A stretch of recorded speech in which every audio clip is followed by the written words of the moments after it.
Welcome everyone to the campaign. I, as always, am the Wombat of DM, and we are in session 34 of the Seregen campaign. Uh, welcome. We have had a lot going on in the last couple sessions. Um, but before I introduce what happened last time, let me introduce the party. Uh, also, uh, it looks like we're gonna have somebody summarize for us. Ulrich is back, but no Jordan kiss. Thank you, Devout Dragon, for the subscription. 14 months, jeez. Has it already been 14 months? That's crazy. Has been. So let's introduce the party while we're at it. We'll start with Belzian and work our way across. I'm the Banewall, and I am Belzian Gilkis, the half-elf monk.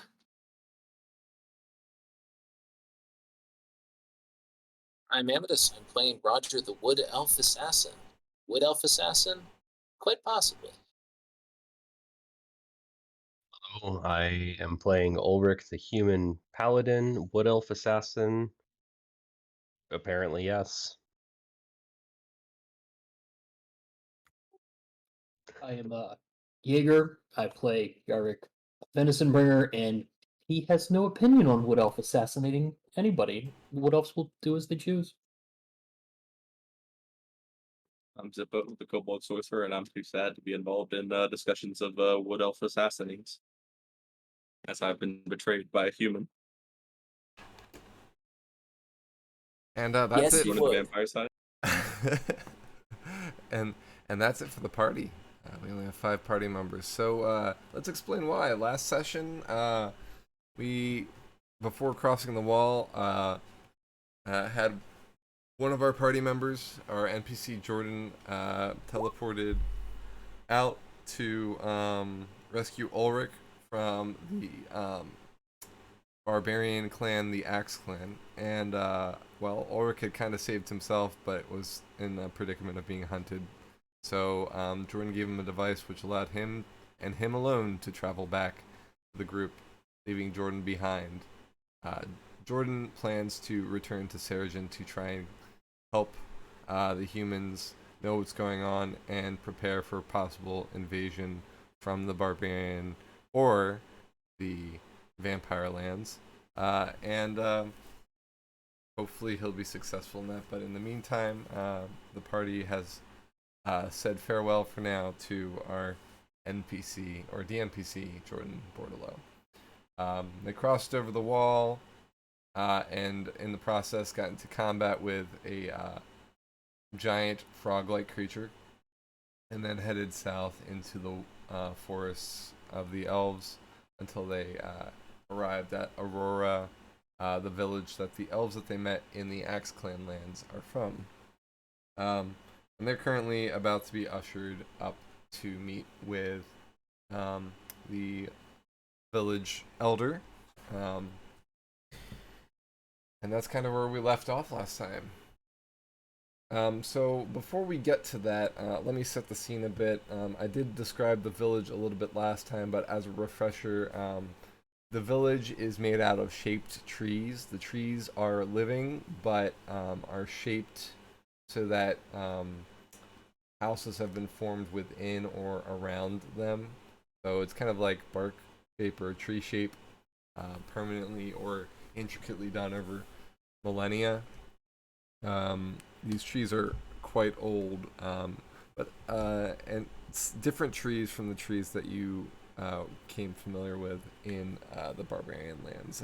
This forest is similar, but different, just like the forests of Seregen were similar but different to the barbarian lands as well. It seems like as soon as you crossed over, you had a different feeling entirely. While it's still the material plane, things just feel strange. Just like in the barbarian lands, things felt wild, if that makes sense. It's just an aura of difference. You can't place what it is, but it often makes your hairs stand on end as if something was watching you. But obviously something isn't, right? So The elves have eyed the group warily as you travel through the village, even though you're being escorted by members of the village. People still eye you warily. And from what you know, from what the elves have told you, this could be because humans are in Negrada, supposed to be south of the wastes to the south, or in vampire control. So any human that's loose is a potential problem for the elves, who don't really want problems. They serve the vampires, but it's a wary truce, of course. So, does anybody have any questions about the village or anything that I just went over? Based on the information you've had in the past, I can answer some of those questions probably.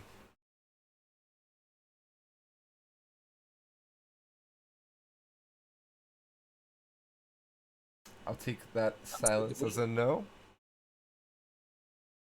Okay. Ire feels a lot more at ease. She hasn't been rushing you since she got into Necrata. But she kind of is beaming at you guys as you look and wander at the village itself. And she leads you toward one of the taller trees in the area that seems to have structures that overlook the town, the village.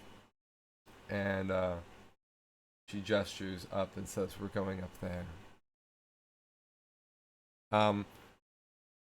Gormir is still with you, but oh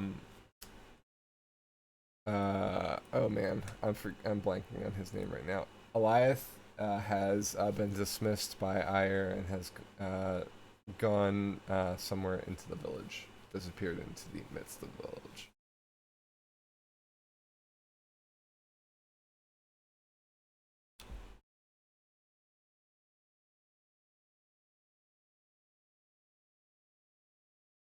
Wow, the village elder is waiting for us. So you say, let's go onward. Ah, yes. Yeah, I'm gonna probably. I'll chime in when I feel might be good, but I got a feeling that I should try and keep my mouth shut here as much as I can. Uh, I mean, I will say a few things before we meet with the elder Reynard. Reynard has a talent for seeing through lies. I would speak with complete honesty with him, or he will know you are lying. Reynard is very old and very wise. I trust him, this village trusts him with our lives.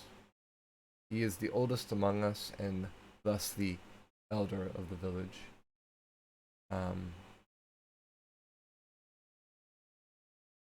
Please treat him with the respect he deserves.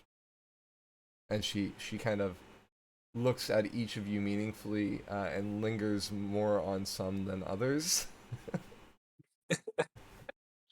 what? We've never done anything that would indicate that we were disrespectful to people in positions of authority. Cough, Ulrich. Cough is about. To be fair, only to those that are a threat to us. Y'all are friendly. That's why I was saying I'm gonna keep my mouth shut. But I do appreciate it, and I will be forthright as much as I can be. And as I will remind you, and I'll be telling Reynard this too, we are here to provide information about our kingdom, but you're also here to help us understand both your lands and what you have come to know of the Axe Clan and the Clan of Relic. Yep, that's those are the moments that I'll be talking to. Give you everything I can. I was trying to pull one over on them, not trying to pull one over on you. She bows and says, "Well, are you ready?" Ready as it gets. I think we're ready. I guess. Yarvik smartly adjusts his hat, his stylish hat. Got to make a good impression. What color is the hat? I think it's purple right now. Mm. All right. Being that it is an evening, like the sun has set and it is overcast. There's just a final glow in the sky. There are orbs that are glowing a dull green, a almost like a haunting green that illuminate the forest, and it's a beautiful but pale scene as you approach the tree and ascend the stairs that are built into the trunk. There is a just to set the scene. It's not like trees. The tree has like an extended out part that's a stair. It's more like there's a stair imprint within the tree itself. So like there's a roofed stair above you. Does that make sense? So like the thickness of the tree is above you and below you, and then there's the alcove, which is the staircase, almost like a spiral within the trunk. So you ascend that and go around the tree at least 3 times before you come out into a canopy of sorts that is kind of almost like a round globe-like room, like you're inside of a snow globe, but instead it's a tree of a snow dome of branches. These branches have ornaments hanging from them.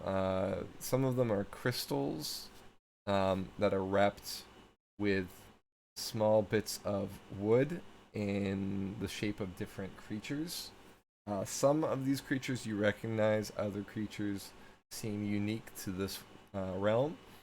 Zippo, you even spot a dragon or two. There's one dragon that is made out of both wood and a sapphire, it looks like, is the base of the trinket. Another is a ruby. Both look distinctly different, but are distinctly dragons. You see unicorns, and you see great beasts, and beautiful serpents, and all kinds of different things. Birds, and bats, and many other creatures. Countless almost.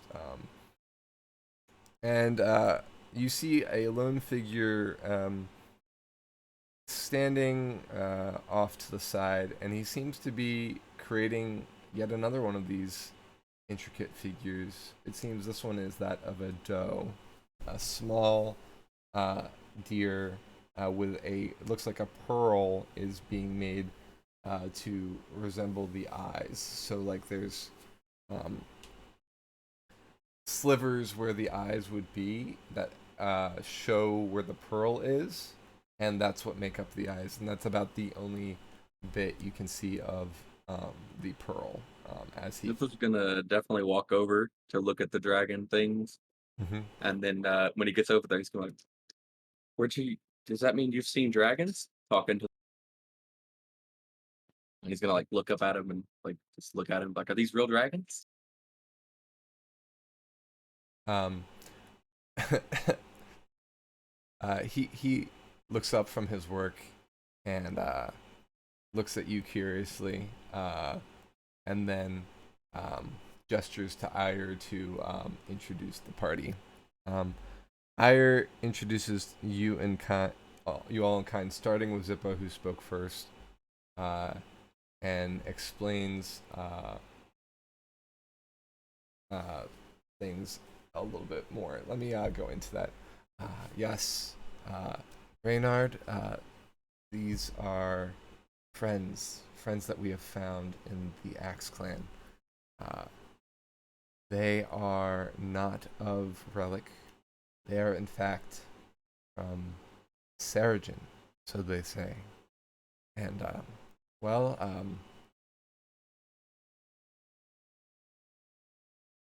they know a lot of information that might be useful to us, but also um, they have allied with us and both defended us, and we have defended them. They are allies by battle and by blood. They are an unlikely crew, but I trust them. Yes. Ire, thank you. Yes, I have seen dragons, young Zippo. I have seen many. I have fought dragons in a former self. He absently rubs at his left arm, which is covered in a deep robe. He Wish looks. I could meet dragons. Well, hopefully, they are aiming to also meet you. He says with a empty smile. Welcome, welcome, travelers. So Io tells me you are from Seregen. Is this true? Yep.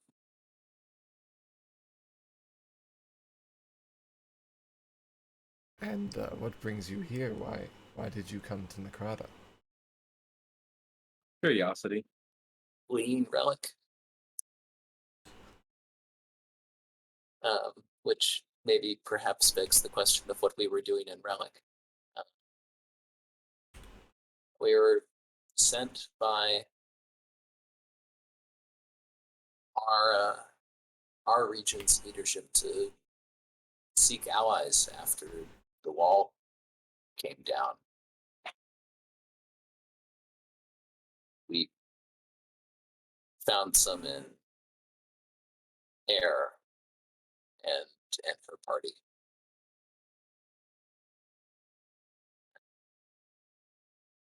Your people helped guide us out of Relic to safety, or at least relative safety. He nods at this. And what message does your leader send with you? Peace. We are, to be perfectly honest, our people are wrapped up in wars with each other. We would love to not be fighting anyone else. So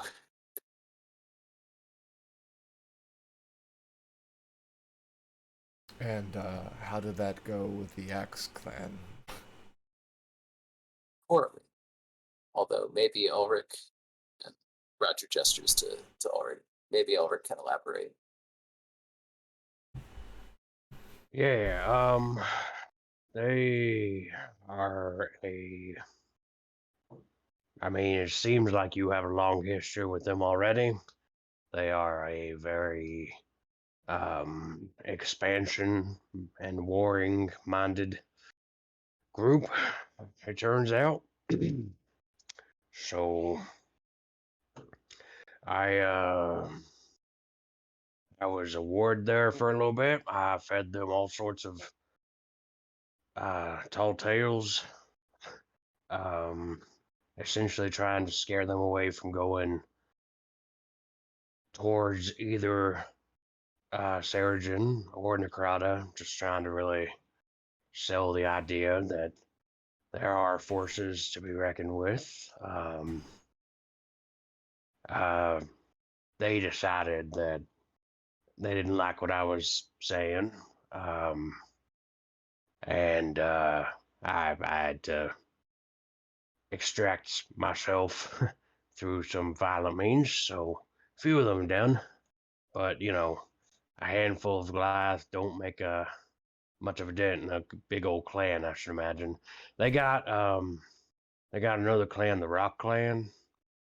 If you see any rocks flying about, I'd recommend you take them down quickly as you can, because good chance that they're spying.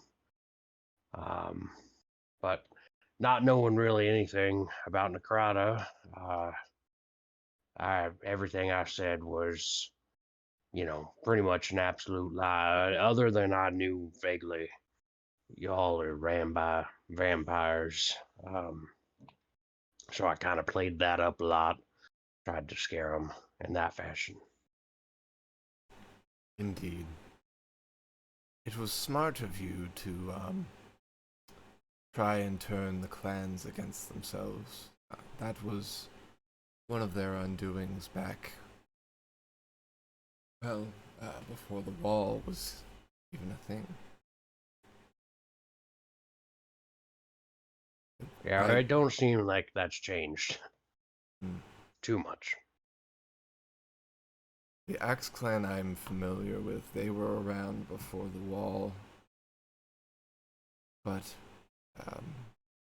the Rock Clan is a new entity entirely to me. Did they mention any other allies? Did they mention any plans? Yeah. Here's what I've got for you, and he pulls out the map, to show him, the maps of Relic. So this is roughly what I understand to be the layout of the clans, roughly. This is the Changeling clan. This is there's like a Halfling clan and a Dragon clan here, and there's the Rock clans. He's just kind of pointing it all out. There seems to be some point of importance. I think it might be like a meeting place for all of them, for like a neutral zone, but I'm not positive on that. And as far as plans, only real plans they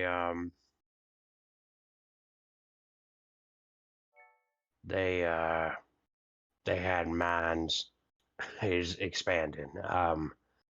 Honestly, they've kind of been poking down this way, and here, as you can see on the map, they got a little bit of your territory mapped out here, and they got a little bit of our territory mapped out.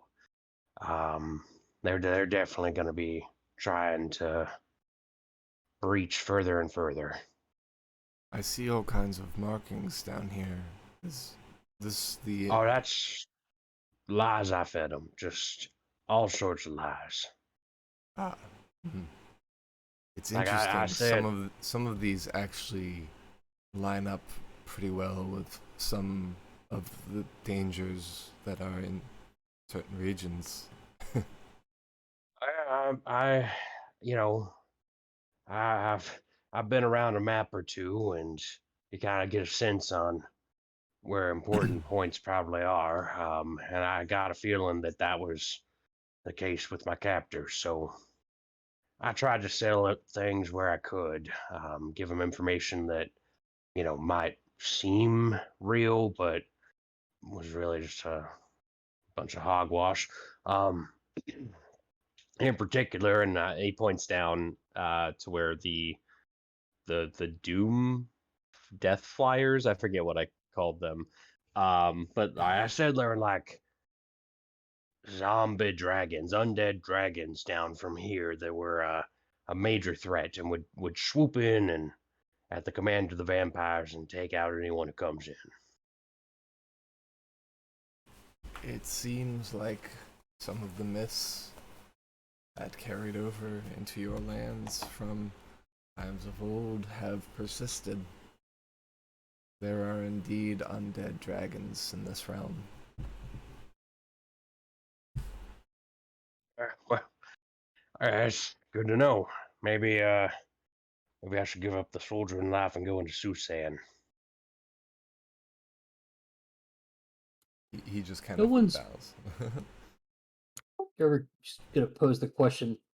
No one in our memory from where we're from, Seregen, has a living memory that we've talked to of what life was like before the wall. So Yarvik is just going to ask what life was like before the wall. How did these lands, know each other? How did they relate? I mean, we had some exposition before, but just from the elves' perspective. He pauses and kind of closes his eyes for a moment. Says, "You'll forgive me. This was quite a long time ago now. I was a young elf, much like Ire here is young." He gestures at your traveling companion, and who I'll say this, Amethyst, or Roger, I should say. She's not young by any means. So how old this elf is that stands before you, Reynard, is a good question, right? Yeah, right. Roger's a century old, and he would see himself as young. Right. Right. Correct. And Reynard has admitted at least being 3,000 years old, at least being young around 3,000 years ago. So, now you're familiar with elves living a long time, but you don't know any in your memory and your lands that have lived at that long. Roger is going to say that with his face and not with any words. Okay. Just like absolute disbelief at how old this guy is claiming he is. Well, the three lands were all still named Relic, Necrata, and Seregen. I'm not sure if that surprises you or not, but what I will say is the borders were not what they currently are for any stretch of the imagination. We held much of the forests to the north, and were pushed back in subsequent battles over time. There were a lot more dangers in each of the lands at that point from what there are now. There are virtually no dragons in Necrata now except for those of the undead variety, and well, that was not always the case. No, 3,000 years ago, our three nations were locked in a constant and tireless war. We live in a land that has grown from that peace.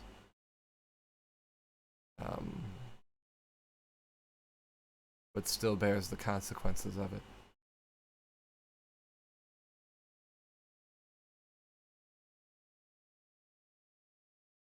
Seems like even though the wall was created to stop war, we've all just ended up finding ways to fight ourselves.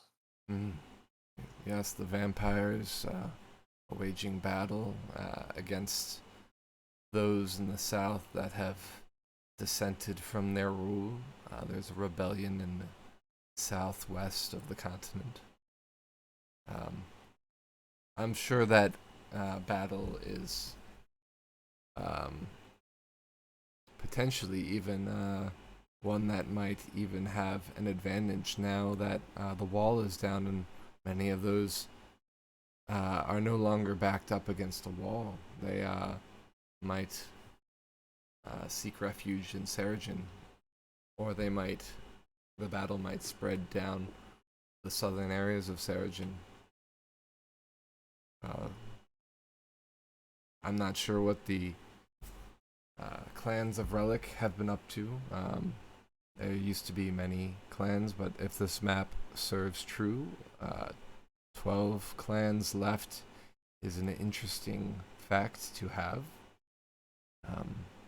I know several races and several different types of clans in here, but only two of these clans, three actually, three of these clans are familiar to me. The Axe clan, of course, as I've mentioned, the Bronze clan to the east, and the Eternal Clan to the north of them. And of course, if your stories bear truth, it seems like your lot have also found ways to wage war with each other. He just draws a long sigh, and uses what you can only assume is prestidigitation to send the dough he has just finished up and hang in the canopy amongst the rest of the figures. And he kind of dusts his hands off. Yeah, Zippo's still staring at the dragons.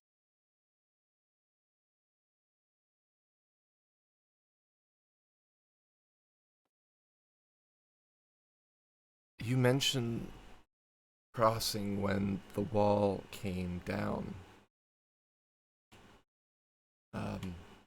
Did you bear witness to the wall disappearing? What can you tell me of it? We were very close to it when it happened.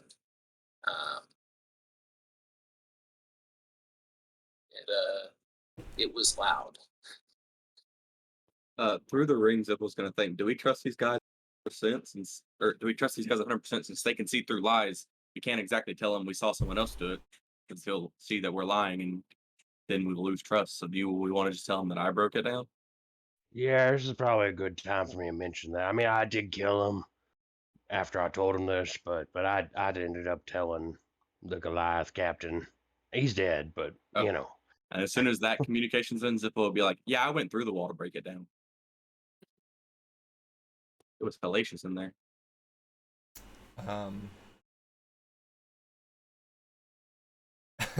Okay.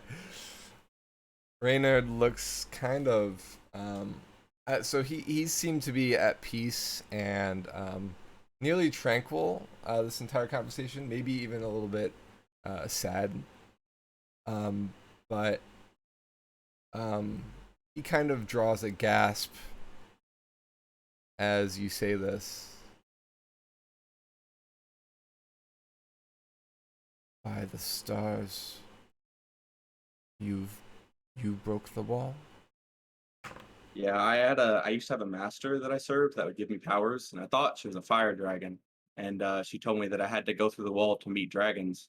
And so I was like, okay. And then I found the thing that I needed to do after we killed a couple people. And then I kind of just walked through, and I expected to see dragons on the other side. But then the only person I really got to meet was this guy named Perrin, who I'm pretty sure is a were tiger, but I'm not 100% on that. Everybody else doesn't think so, but I'm pretty sure.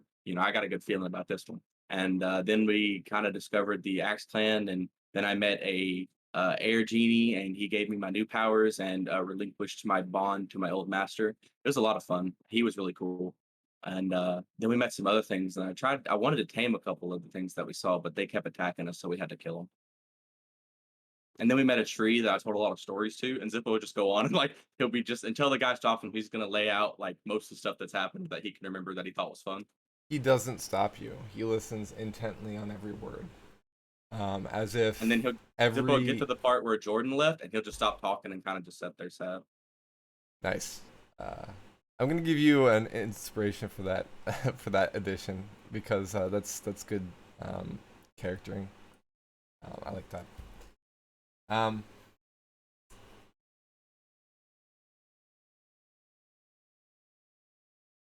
Reynard falls silent as Zippo falls silent, and he just thinks for a little bit. Does anybody wish to fill that silence, or do you wait patiently? Belzian would awkwardly mention that it was terrifying when the wall came down, but he was glad that he was wearing his brown robes.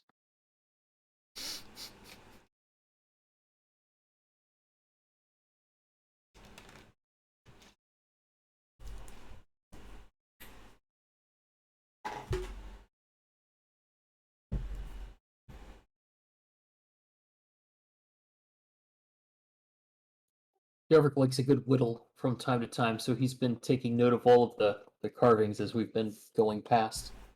Okay, so as you've taken note of them with your passive perception, you notice that no tool has cut any of these.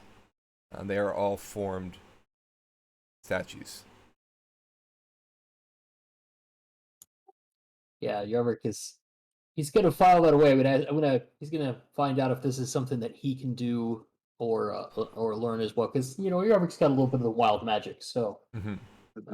Uh, You even spot a griffin that is formed out of wood, but its feathers are made from leaves. So it's almost like bonsai sculptures that are like maybe even air plants because they don't seem to require any water. the botanist in Jarvik is very interested by all of this.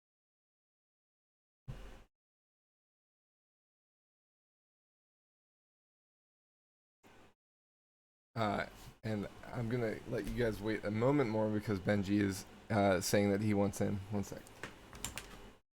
I'm back.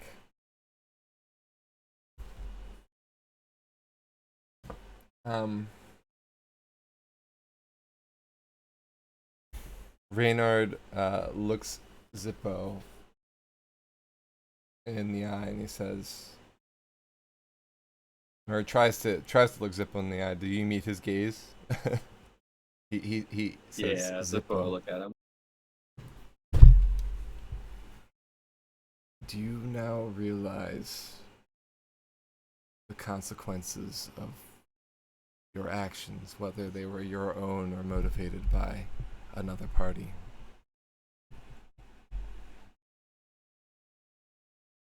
Yeah, I lost Jordan. Yes, you may have lost your friend, but it doesn't sound like he's passed, which is something I cannot say for any of my friends. But there is a greater consequence here.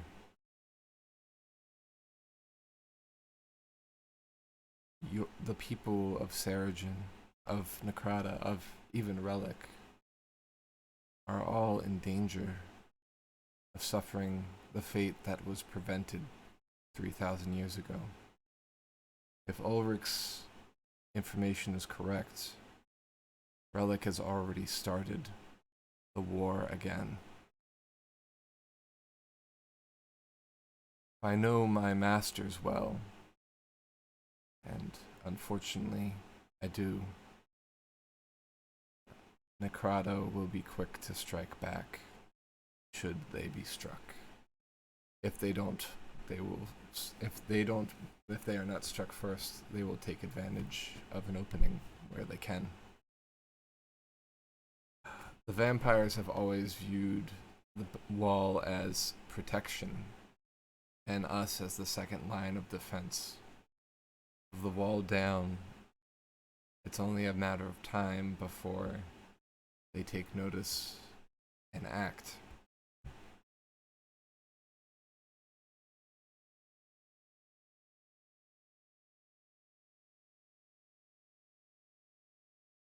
You said your leader sent you on a mission of peace.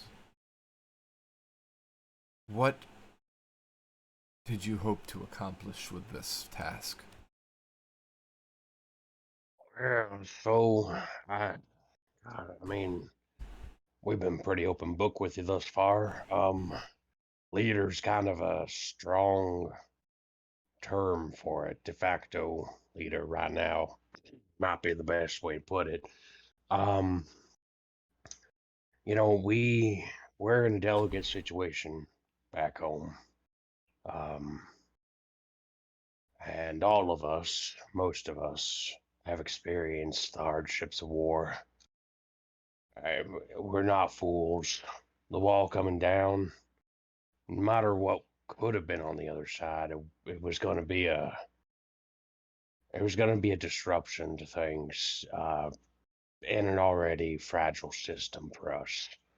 So, in exploration, we hoped to maybe sow goodwill to avoid situations like with the Axe Clan, maybe to dissuade people from going, oh, here's some new land. It's now my land.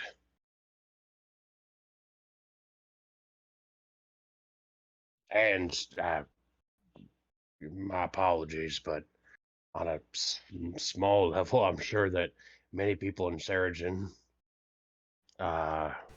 with what little we know of vampires, probably wouldn't feel very comfortable knowing that there's just a whole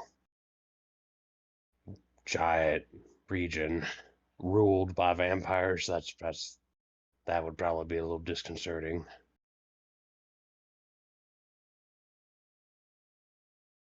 I'm sure it would be. And you said that the lands of Seregen weren't aware of what the wall was or what was on the other side. Fools.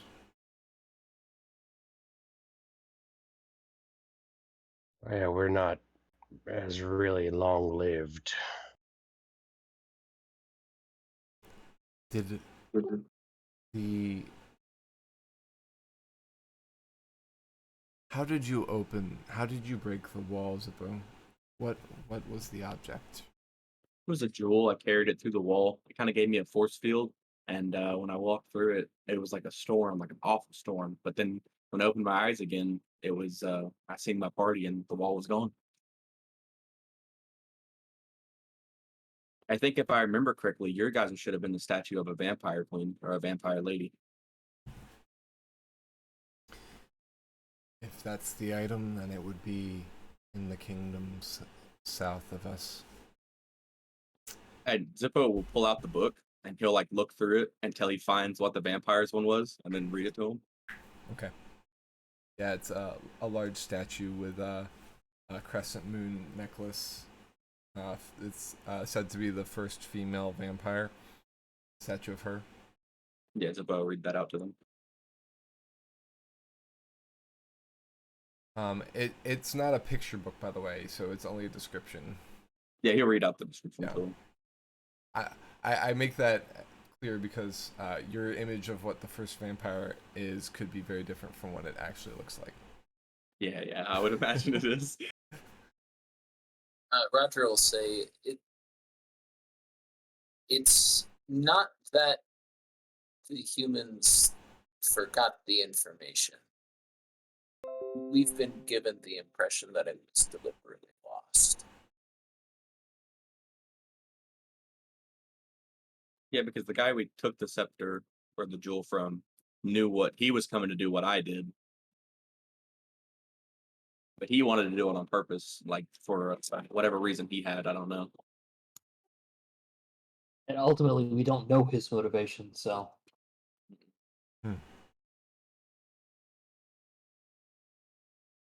It would be difficult to ask him at this point.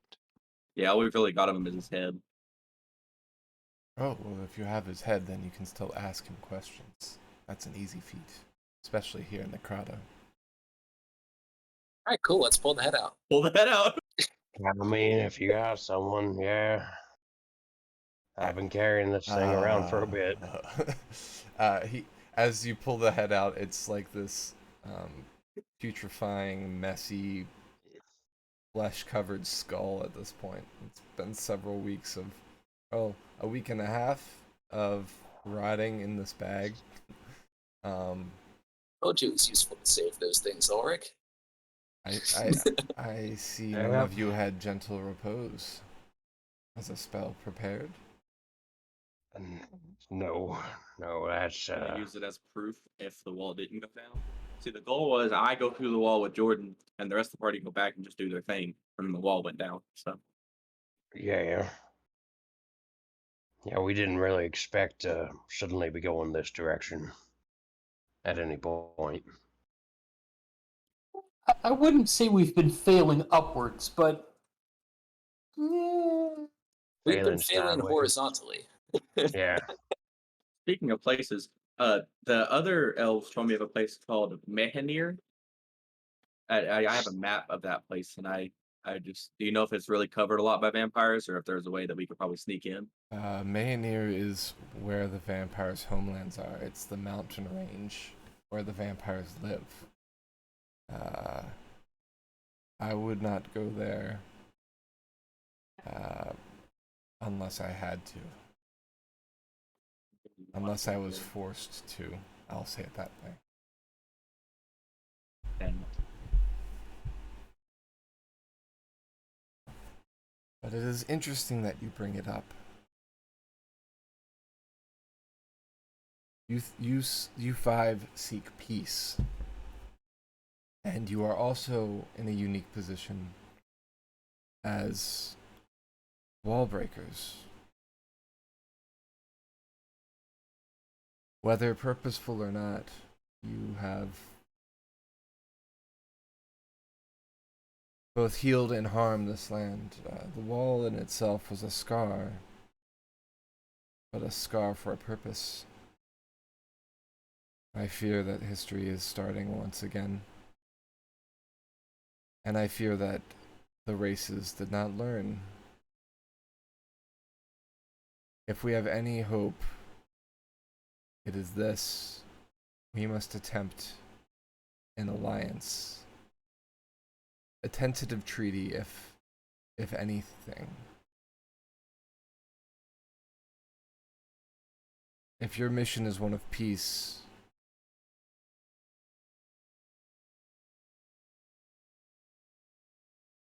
as one of the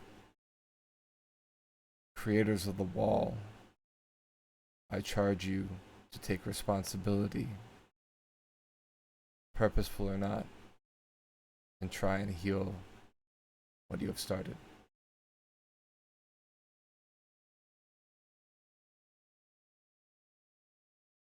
It seems like your mission is already in that vein. Is it much of a stretch to charge you with this?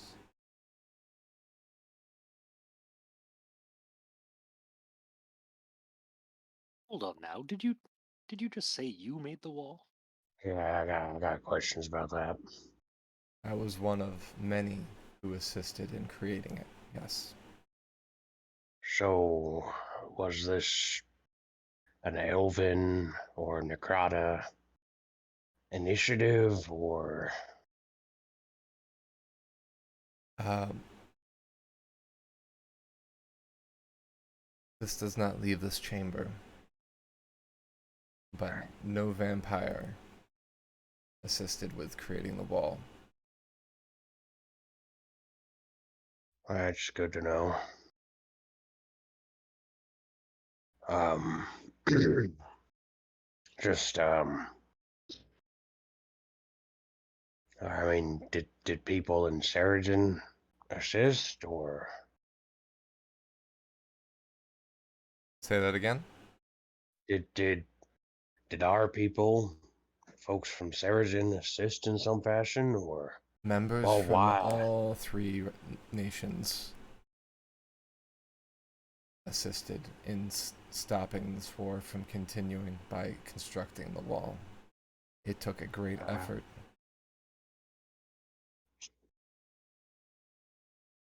And in your estimation, it will be better that the wall return. Oh no, that's done.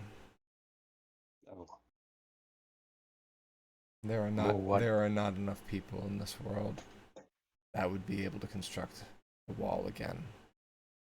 No, What? peace is What the can only we? way. Okay. I mean, certainly, yeah. If you're just asking us to go for peace, I'm certainly gonna be continuing that mission.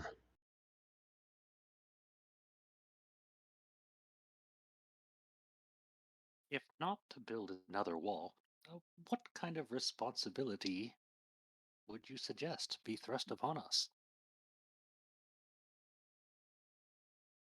A vow of sorts.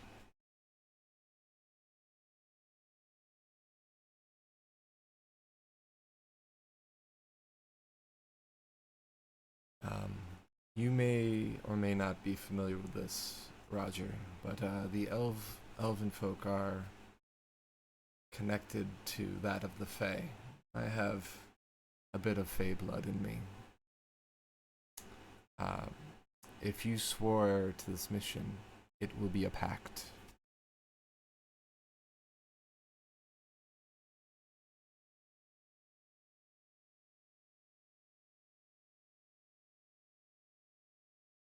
Well, if I know any fairies, then then I want everything laid out clearly ahead of time. I can't do another pact. I've already been betrayed once. It, we need some time to talk amongst ourselves about this one. Sorry, saying this over the ring. I'm not saying this to him. I'm saying this over the ring to everybody. We need some time to think about this one because we are already on one mission from one king. So we're gonna, you know, we need to talk. This guy's an elder, not a king. Yeah, but we're talking about like fake blood pact stuff. I mean, that's serious. Yeah. We've been doing serious this whole time, though, haven't we?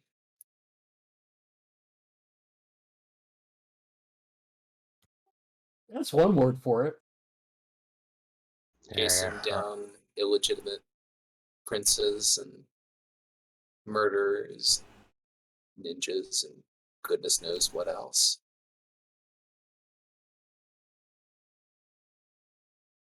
And who else would do it?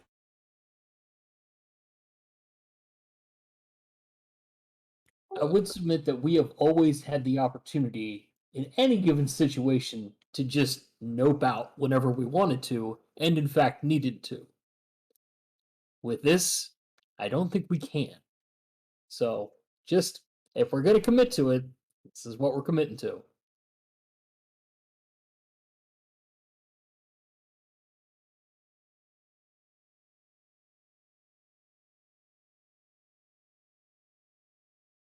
Look, I'm down to help, but I'm not committing to another pact. I've already been betrayed one pact. I will not do another one. I think we should hear this fellow out. Yeah, I know you've been burned, but I don't really think we've got too much of a choice. I mean, Zippo, if Zippo, you're young.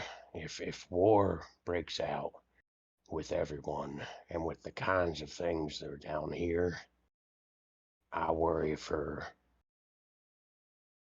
us all. Not just us. I worry for Jordan, for Atlin, everyone and everything. Yeah, I can help, but I am not doing a pact. I refuse. I will It's help. fine. I will help you guys because we're party members, and I want to discover things as well. I want to find dragons. I want to go to that Mayhner place. I'm fine with going anywhere like that and doing the things that need to be done, but I will not do a pact. I refuse. That's valid. That's valid. And if I don't know what he means by Faye in this situation, but Roger, I don't know if you have a sense of that, but I'm if something needs to be sacrificed, I'll lay down the cost. I'm used to paying for you knuckleheads anyway, right? It's okay, or if we weren't expecting you to have a firstborn child anyway. At this rate, it ain't gonna happen, that's sure. Well,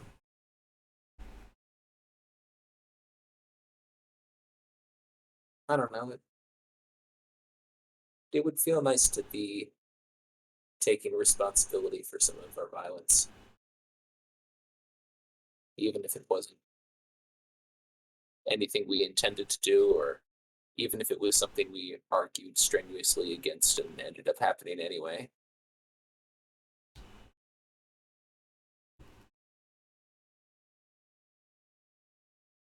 Roger will say out loud, "Sure."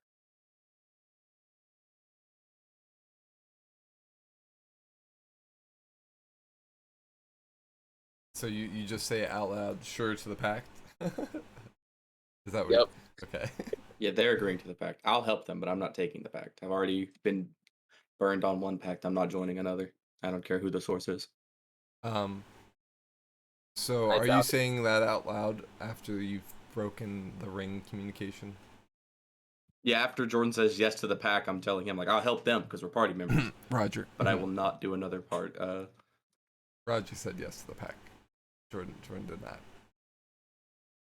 Jordan's gone, man. No, I know. I didn't say Jordan. Yes, you did. Did I you say said Jordan? Yeah. Oh. Sorry, my mind blanked. I said the first You name that just came got to my Jordan mind. on your mind. That's all. It's cool. Yeah. Poor guy. Sorry. Yeah. Once Roger says yes to the pack, I will say. I'll tell him that yeah, like I'll help my party members because we're party members, but I will not be taking a pact. I've been burned very seriously on one pact that ended with me losing my main source of anything. So that's not happening again. Uh, is this the genie or the dragon that you were talking about? Yeah. And then let me see. I think I remember her name. Oh god, it's gonna be a minute to find it. I think I wrote it down somewhere else. Hang on. You name her. That's fine. Okay, yeah. Yeah, I'll say her name to This him. this isn't that sort of pact. It's not a blood pact. It's an oath. It's a promise of your mission. And the only reason that I am asking for it is because if I am to entrust you with information and in this mission while we defend our borders, I need more than just your word. I might be able to tell the truth from you, and you might mean it now. But how am I supposed to know that when. How am I supposed to trust that in the end you'll hold to that mission when dire circumstances apply? The only way I can ensure the safety of my people is to put my efforts toward this, and I will do what I can to assist you, but I have no What hope about our of accomplishing this mission. I will pay whatever price it is you're worried about with Zippo. One person not committed that still stands with us is still someone who stands with us. But see, he's the one that broke the wall. He bears the most responsibility for this. He is a child. We all were No, children once. Does that not mean that we have the most to learn?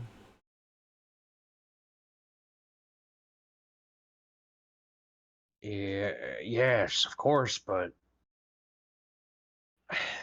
he. Zippo. What? He turns to Zippo and he says, I don't know what being you served, but that relationship seemed to be one based on deception, not truth.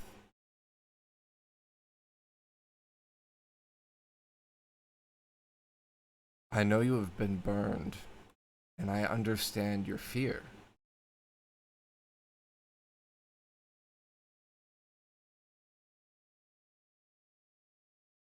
But this is not the same as a pact. Maybe I used the wrong word and that triggered you, and for that I apologize, but would you make a promise in this effort?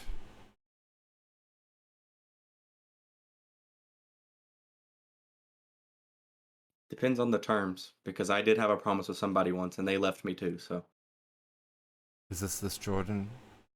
yes. And what promise did he make you? We were supposed to explore the world together and find the dragons, and he was supposed to marry the dragon queen so we could live happily ever after in that land, and he betrayed me and went back. That sounds like a fairy tale. It sounds do you- like Jordan realized that there was things that needed to be done to protect both you and him and your world.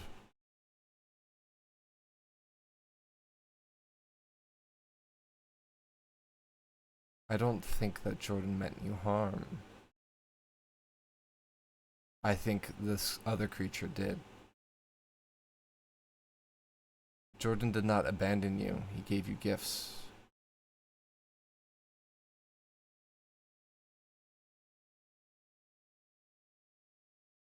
I have lost many people. They're gone. Your friend is not gone. He still lives, as far as any of us know at the moment. I know you feel betrayed now, but it seems to me that he was not acting maleficently.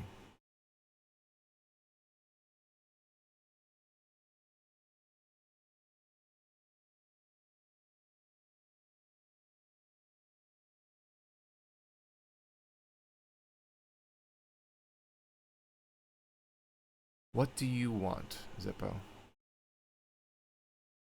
What? Why If we are you? manage peace, Why are you here? truthfully, the only thing I've ever wanted was to find dragons and other things that are legends in my hometown that are now confirmed to be real.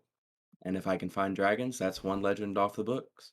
If I can somehow gain the powers to destroy as I please and live a good life comfortably with as many animal companions as possible, then I can be happy. But as far as I know, the only ways to do that are dragons and vampires, and those two things were myths until I came across this wall.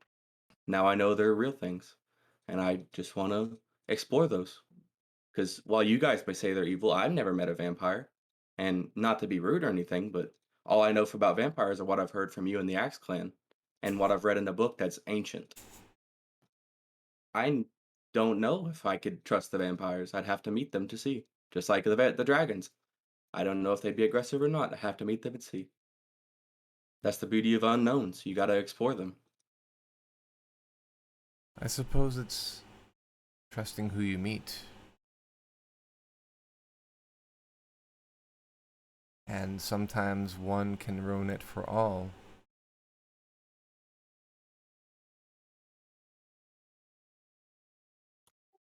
Yarvik's question is going to be far more pragmatic. What exactly are you asking us to commit to? Is this some kind of long-term, open-ended peace in our time goal? What's the end state? What's the win condition? What satisfies this pact?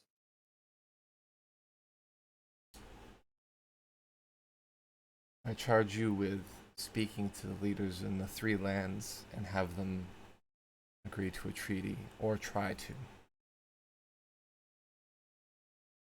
You don't need to succeed, you just need to speak to all three for the pact to be gone. There lies the problem. Like, there's no set leader for the barbarian tribes. They're all different leaders, and having them convene just off of our word would be quite literally impossible, as the Axe Clan quite literally hates us to death. Well, if there are 12 clans, then there's a unified leadership. That would be, and he points to the place on the map that was marked named Saraseta here.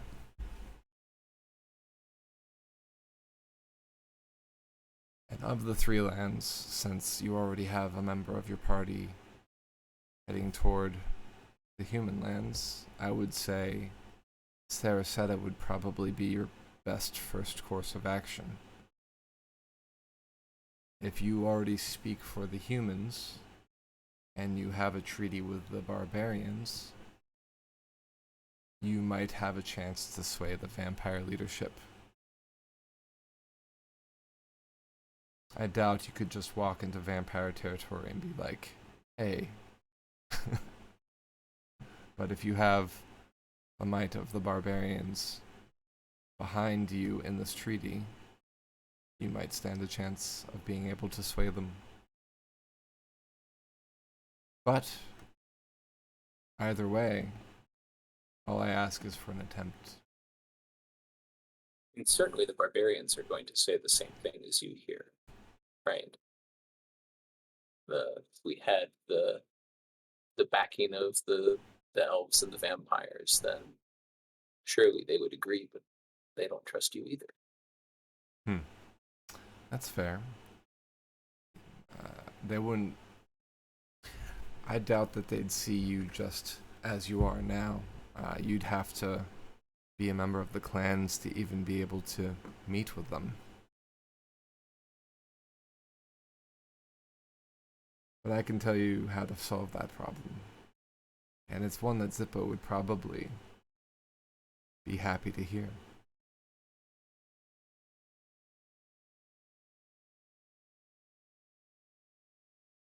Listening. And at this point, he says, so am I. And he looks at each of you expectantly, except for Roger, who's already said sure. He offers his hand to Roger to clasp it in agreement. Yep, Roger will take his hand, grasp it firmly. Okay.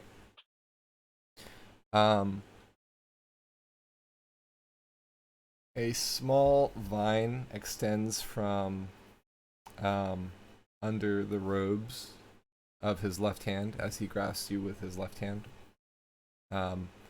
The hand feels burned and scarred, and you see that it's got a scorch mark that has not been healed by magic on it.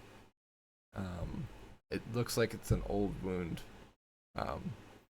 The vine wraps around your wrist like a bracelet, shimmers for a moment, and then releases.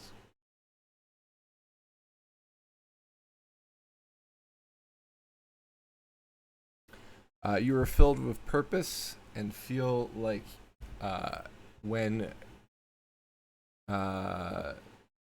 doing this task, you may have the ability to do it better than before.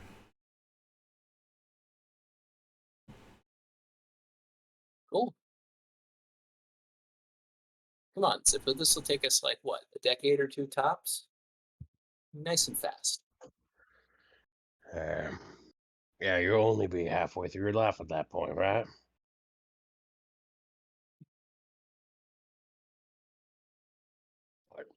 Of course, I'm aboard. And, he reaches his hand out. Okay. He grasps you with the same hand, and the same description happens. You feel the same shimmer and purpose.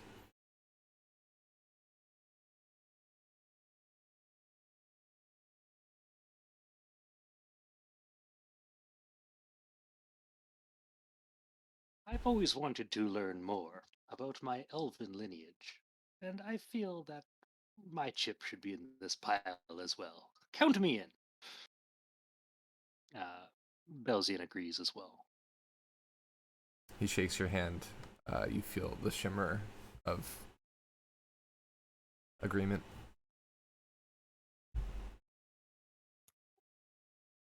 Yarvik kind of gives him the stare down.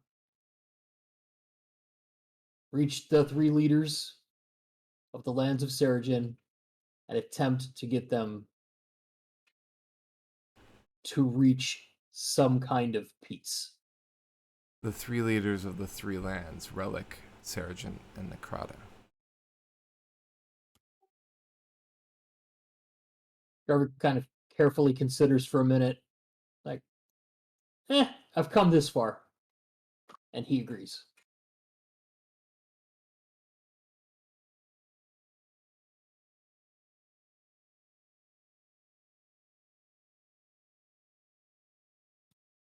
Fine. But if we complete this, you gotta introduce me to some undead dragons.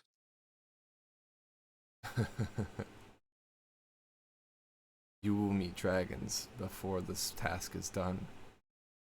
real ones, living ones.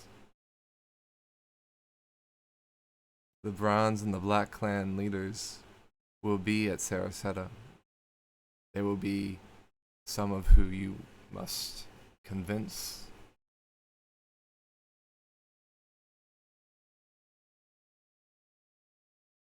I still want to meet some undead ones too. And then Zippo reaches hand out. Zippo, you get a gold shimmer around your wrist. You get the feeling that this a wave washes over you of calmness, and you feel like you have multiple benefits to this. You're not sure what they are, but you feel a greater sense of purpose in this mission now. Is this Ready to meet some dragons. the wrist thing? Is it like persistent? Is it like a mark? Is it glowing, or is it just something that we saw and then went away? You saw and it faded, but there's a faint tan line in a spiral around your wrist that ends in a light leaf pattern. And he actually mentions this as soon as Zippo shakes, and he says, Zippo, you even see this on your scales. It's your scales have been tinged a little bit. They glow a little bit more brighter, shimmer in the sun a little bit better. If there wasn't a sun right now, it's the the glow of the pale lights. Gotcha. Basically, these mock you as friends of the elves. So you have not only joined in this purpose, but you also are representatives of us. Now, that being said, I do not speak for the entirety of the leadership of the elves, but many of them are younger than I, and they know not what atrocities happened before the wall went up.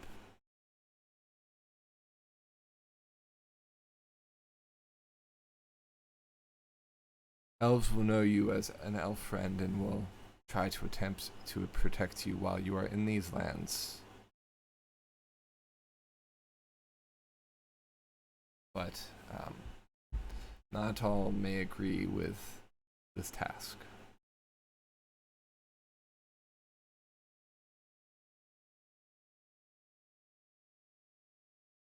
Well, it does seem like a win-win-win for all three lands. What would they have to disagree about? Well, many of the elves wish the Feywilds back.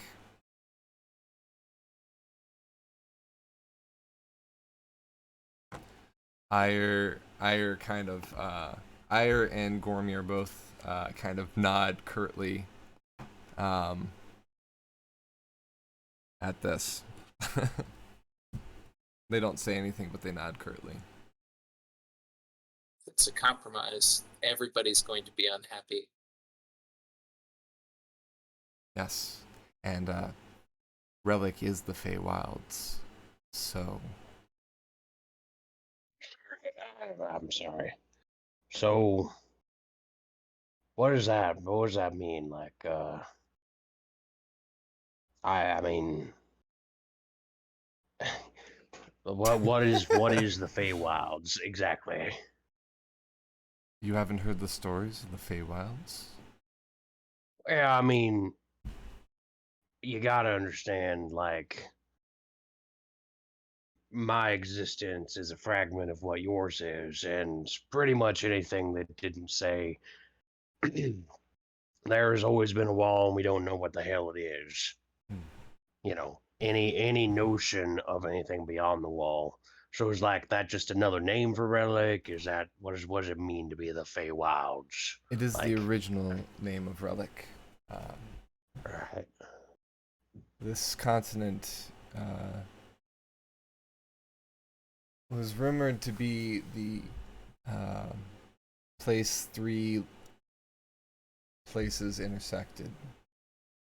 The Feywilds, the Shadowfell, and the material plane. But really, in truth, all three existed as one plane, and always have. And eventually, those that lived there named them differently. Seregen, Relic, and Necrata. The Feywilds belonged to, well, the Fey, and those loyal to them. All kinds of creatures live there. You might even seen quite a few large creatures in that domain. Whereas Shadowfell is, well, closer to that of death instead of life. The human lands represent the balance between the two. But really, it's just the tendencies, the pulls of nature in these lands. Almost like a compass of sorts.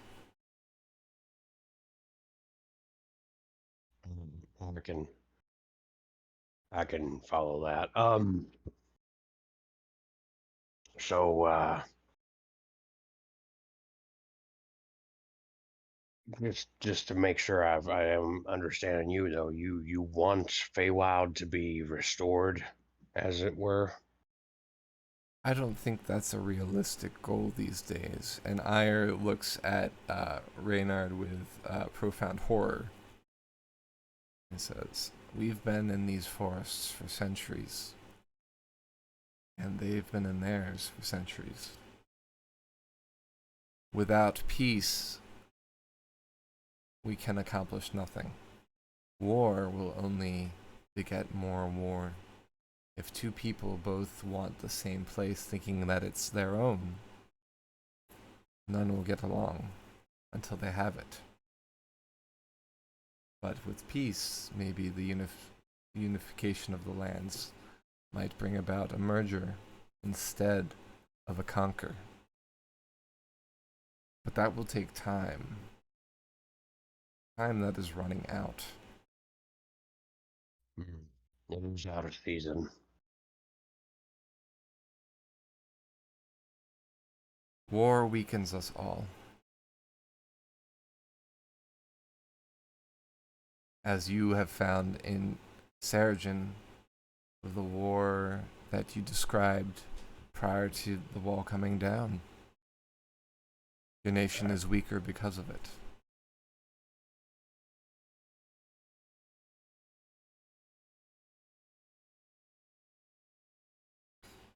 If I could think of any other way than sending 5 people to do the mission of this great of importance, I would. But I can't think of any.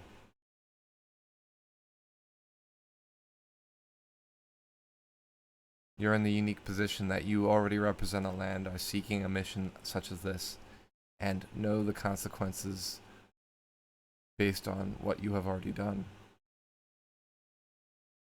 I thank you all for accepting this responsibility. And Zippo, I know this was no easy feat for you. I thank you. And he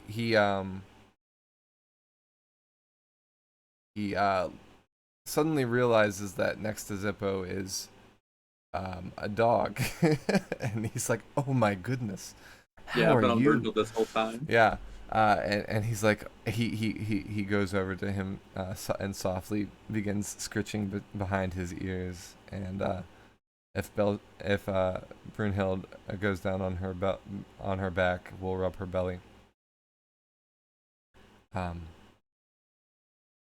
That's a fine animal you have. You take good care of her too. I appreciate that. And he looks at each of you and he says, "Your mission is going to take you east to the eastern forests. I think your best bet of joining the clans of Relic so that you can get an audience is with the Bronze Clan.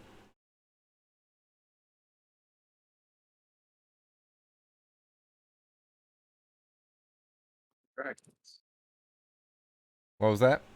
The dragons. Yes, the dragons. He says with a genuine smile.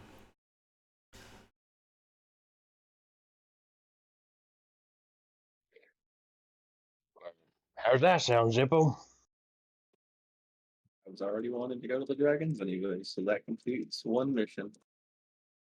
The Bronze Clan is one that accepts all types, should they prove worthy. It is not just a clan of dragons, like the Black Clan likely still is. The chromatic dragons always were a little more kind of a race. The metallic, I should say. The chromatic, on the other hand, are not quite as accepting, shall we say.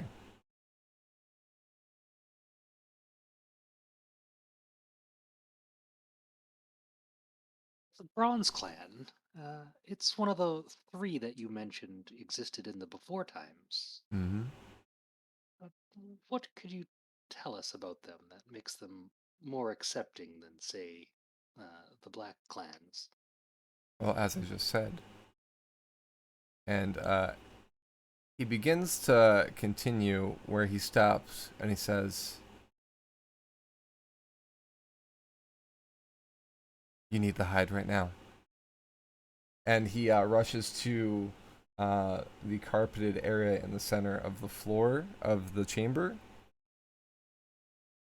And he says, "If you are not of elf kind, get under here now." Well, I can speak Elvish. Does that count? I just grab Zippo and like barrel towards that. Sorry, buddy. But I want to meet a vampire. Trust Yeah, me, you you're don't. It'll suck. Yarvik can hop on down there with everybody. Yeah, let's hide. I guess Roger will stay up top because he's an elf. Okay.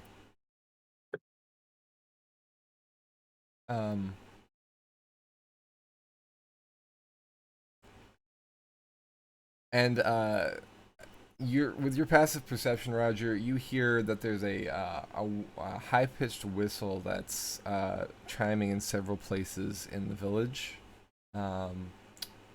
Probably what Reynard was hearing, and he looks at you and he says,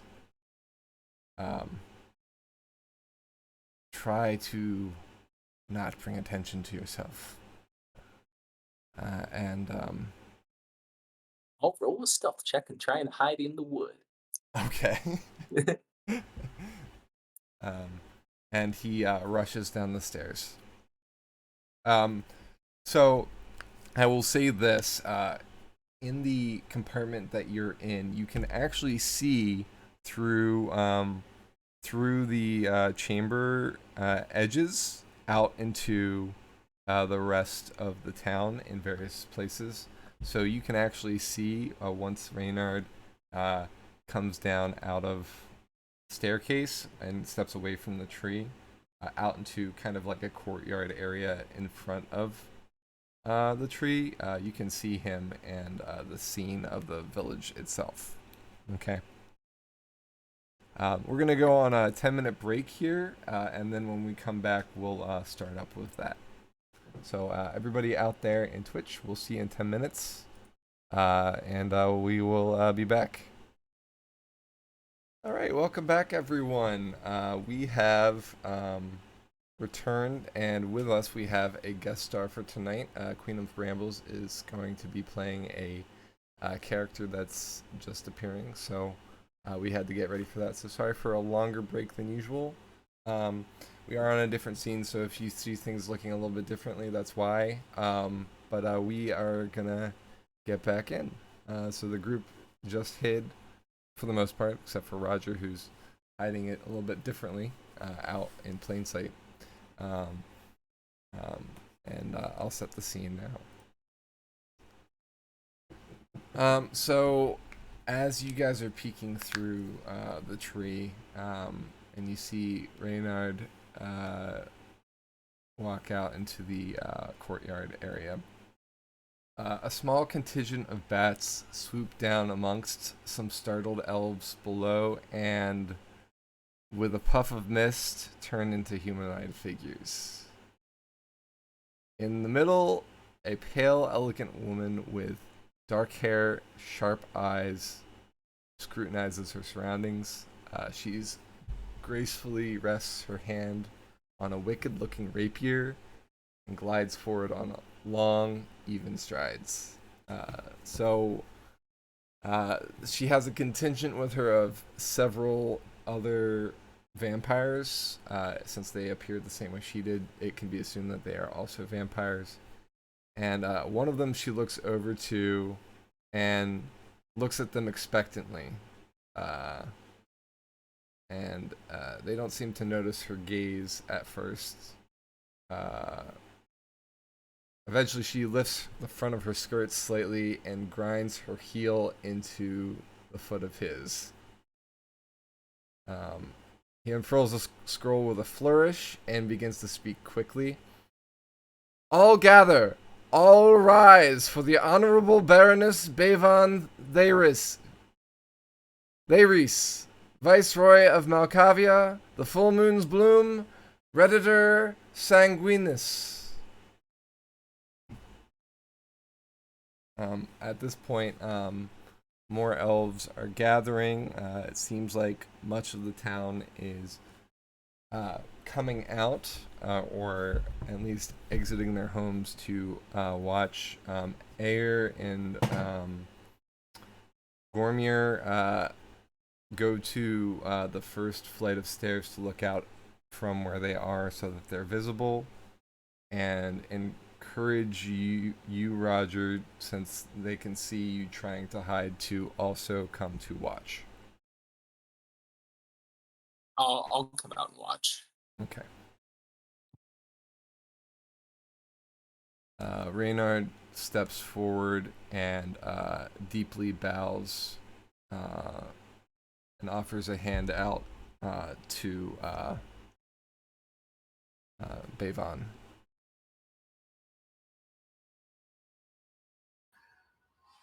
I rest my hand, like just hovering slightly over his. He kisses the top of your hand. Reynard, a pleasure, I'm sure.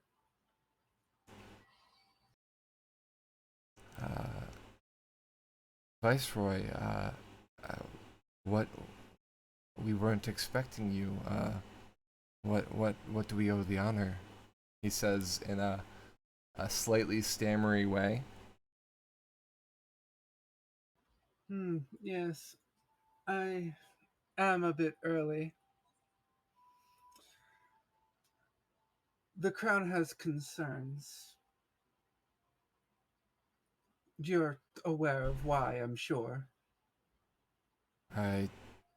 He waits to make sure that you're done talking, and then when you say no more, he says, I would assume the wall, Your Grace? Precisely. The crown is concerned particularly about Relic, which is why I've been sent here early.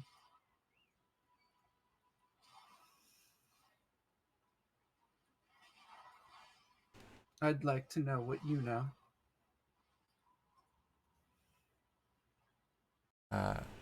Well, as soon as the wall fell, this village sent 4 parties into Relic. I am not sure what our sister villages did. You what? He kind of draws back quickly at this. But he draws back, not in fear, but in anticipation of pain.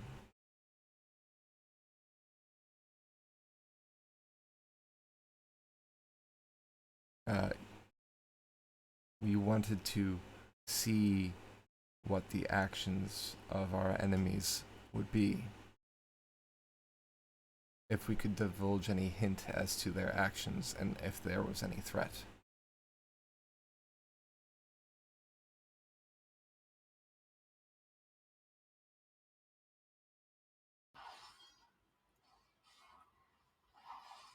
And have your parties returned?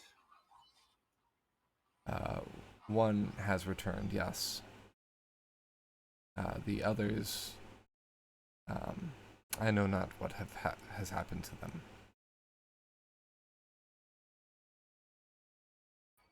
And the returning party, what did they report? From what I can tell, there are now 12 clans in Seregen. Or sorry, Relic. I didn't mess up that. It just slip of the DM's tongue. There are 12 clans in Relic, and the most volatile seem to be at this point the Axe clan, as well as I heard reports that there's a clan known as the Rock clan as well, and they are mounted on flying birds, it seems. Rock clan. How appropriate. Yes, the clans of Relic do not seem to be that creative in names. The Axe clan carry axes, and the Rock clan ride rocks.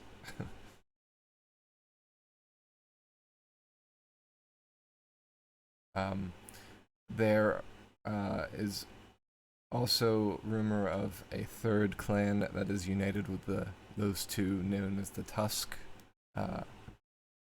One of my informants told me that some of these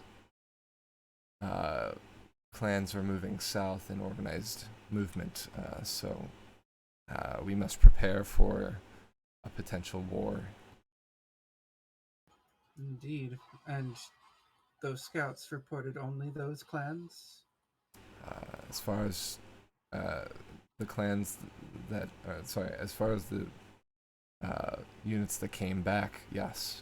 But to the north is the Axe clan, so I know not of our eastern brothers and sisters who may have also done raids of their own.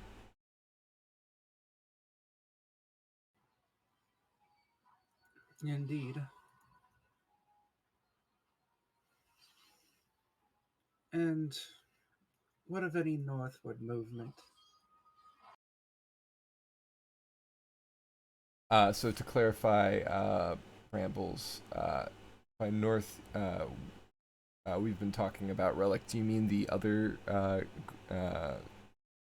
country to the west, which is Seregen?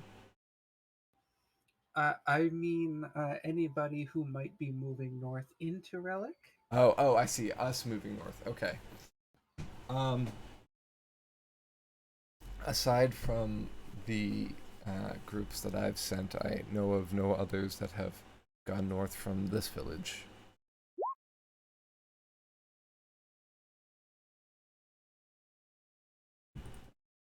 Have there been no humans that attempted to escape through your forest?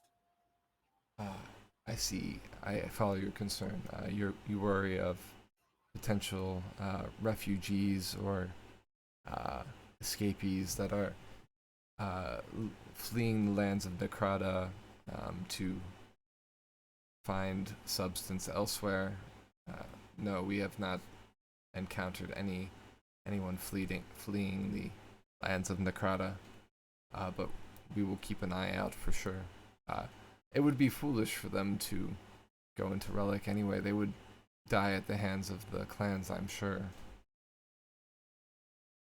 But what are your orders if we should encounter such humans? Return them to the vampires? Kill them on sight? What is your orders there?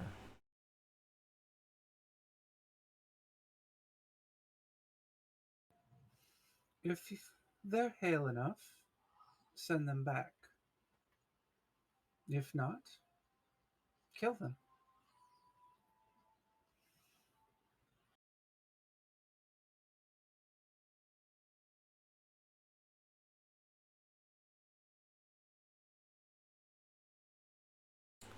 What news do you have? Or is this mainly a information gathering? Like, do you have any news for us as to the happenings of the walls coming down elsewhere? Not much news yet, I'm afraid. The crown is scrambling. Unfortunately, the walls coming down put Necrata on the back foot. The queen does hate being taken by surprise. Just for clarification, can we hear all this down where Yes, we're at? you can hear it. Okay. Whenever they say queen, in the ring, Zippo's gonna be like, I thought they were ruled by a king. I guess that makes sense though, since the statue was a queen statue. So, one thing that you'll notice is that pretty much this conversation can be heard by everyone. It, whether the presence of the Baroness is amplifying the sound so that the conversation's heard by all, or if it's just naturally audible through the placement that they're at. Maybe even Reynard chose the spot so that you could hear him. But either way, it seems like everyone is reacting to this conversation. It's a public situation, and it's very different from the situation that you had with Reynard. Reynard looks to be in a completely different role at this point. Instead of like this wise old man, he's this stooping manservant. You know what I mean? He's even talking casually about killing humans on sight and things like that, right? So it's very He's different. diminished. Does it look like the Baron came with like can we see if the Baron came with like a lot of guards or Baroness and Baroness? Sorry, how bad. yeah, there's a contingent of 8 vampires with her. 8. Okay. One of which was the Crier, of course. Does like do the vampires have anything that show them like of different like bloodlines?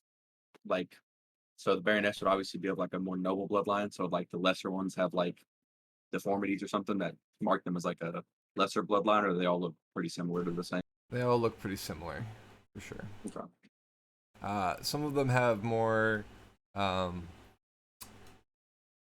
intimidating armor that look like they're ready for battle, and then others look finely dressed, or even more in servitude colors, bearing the Baroness's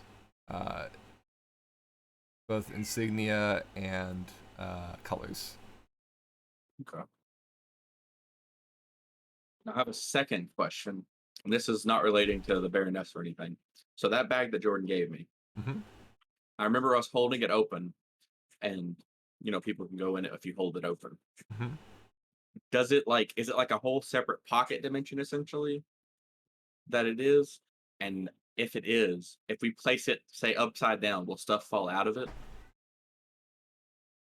You haven't experimented with that, so you're not sure. Okay, I didn't know if Jordan had ever done it and we'd known or not, but okay. Jordan has never turned it inside out like you have for your bag. Okay, gotcha. All right, that's all I need. I'm not gonna mess with it then, not with a chance of dying. Yeah. If it was like a confirmed yes, I was gonna try to place it on the roof of where we're at. That way I have a pocket dimension up there. But better safe than sorry, so I'm not gonna do that. Okay.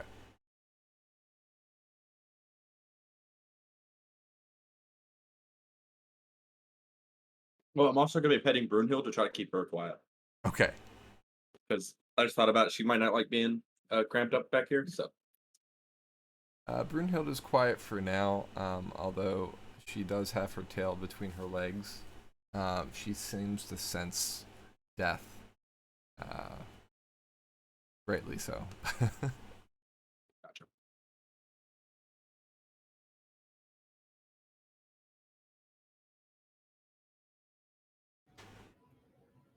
I am able to tell you that our visits will become much more frequent. I would assume that would be the case.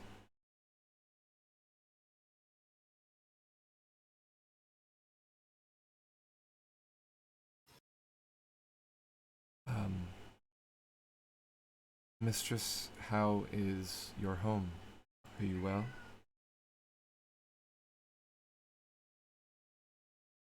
Hmm. I have been worse.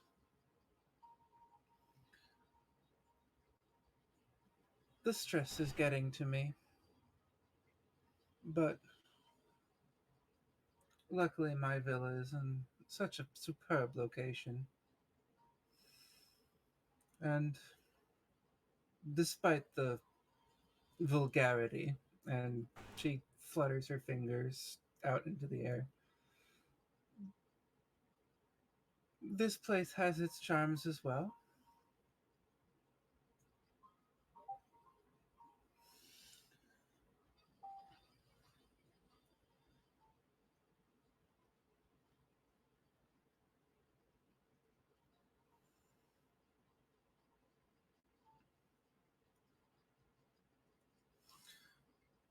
I will be taking the usual tour of Aurora tonight. Unfortunately, I will have to be a bit more thorough than what we are both used to.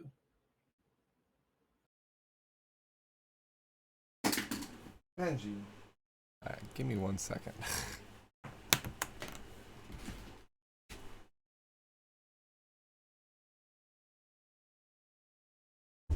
At time.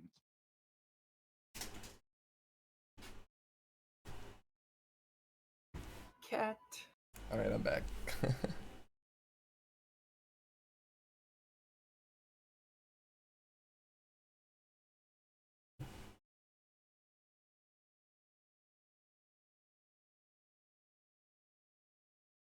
All right.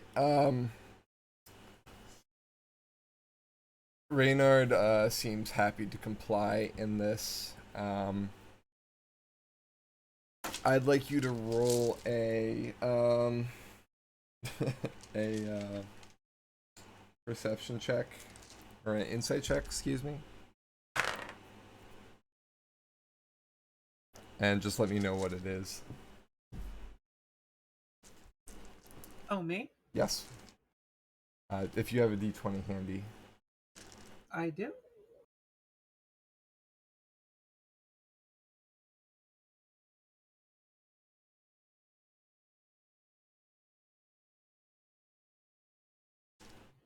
$17.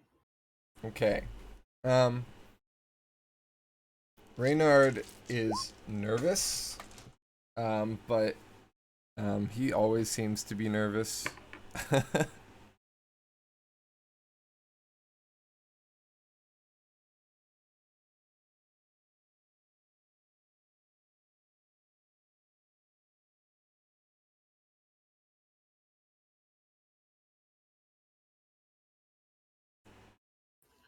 Nervous again, Reynard. Well, let's just say not all of our visits have always been so pleasant. And with a war going on,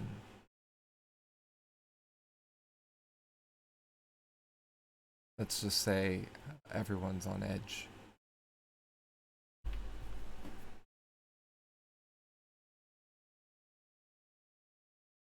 Now, Reynard, you know that as long as I find you're serving the crown faithfully, I won't bite.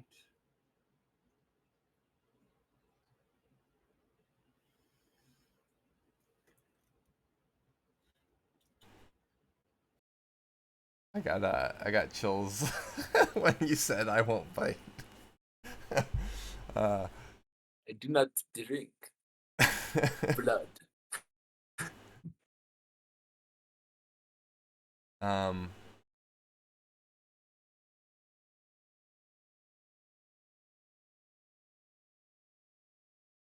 All right, so Gormir offers to sorry, not Gormir. Sorry, Reynard asks you where you would like to start.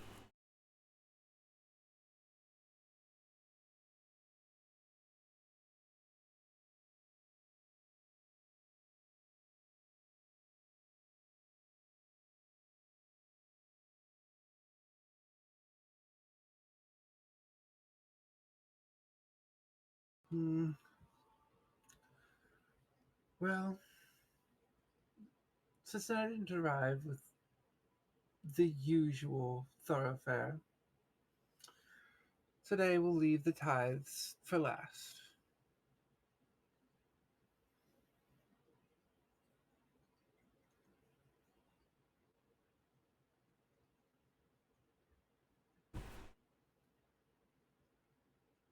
He nods.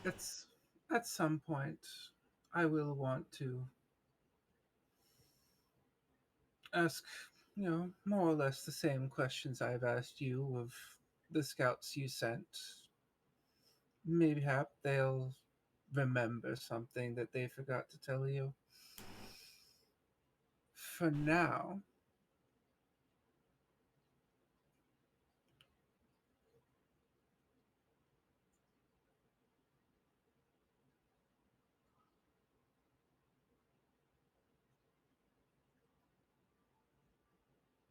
let's see how the people are doing.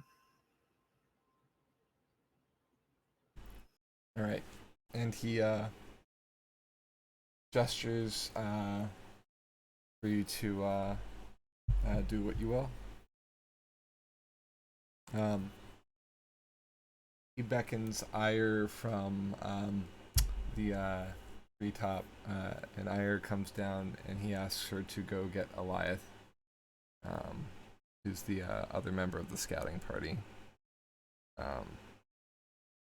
And I assume you send your soldiers to start inspecting the town, the village. I do. Okay. In the meantime, Reynard brings forth from the ground a root shaped seat for you to sit in, and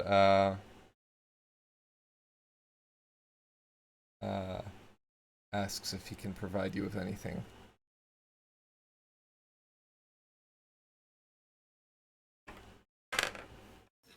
Bavon holds out a hand for Renaud to take.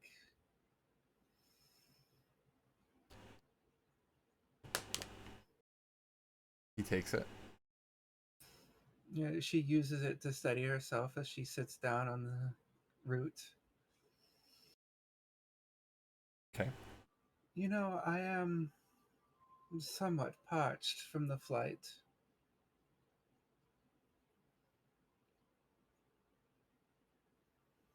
Do you think you can bring me a little something?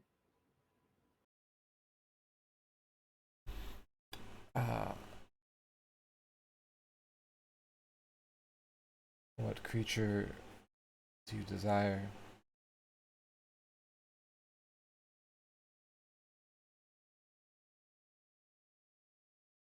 Would you prefer our rare goat or a humble doe?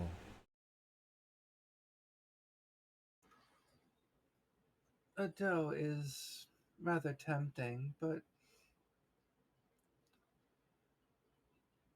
has everyone been a law-abiding citizen since I visited last? Reynard visibly pales and says, none have earned a punishment such as that. He says, in the most on the line response as he can muster without it being improper.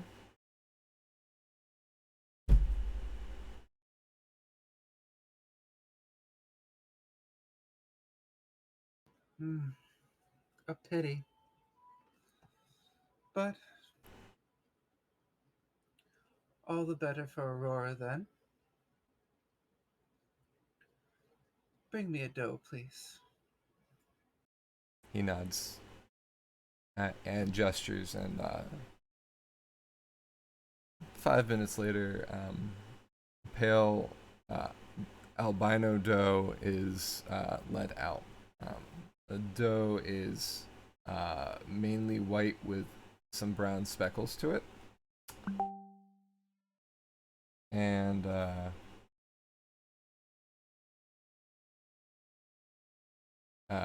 it is led toward you, although it seems to start to resist as it gets close. So, out of character, is this animal something that you'd wish to hunt, or something that you'd wish to just feast on? Feast on. Okay, all right. So he leads it to you, and you do so. How close does that dough look to the one he made earlier? Very. You know, I was gonna be thinking like into the ring. He's like, isn't that dough like the exact one he modeled earlier today?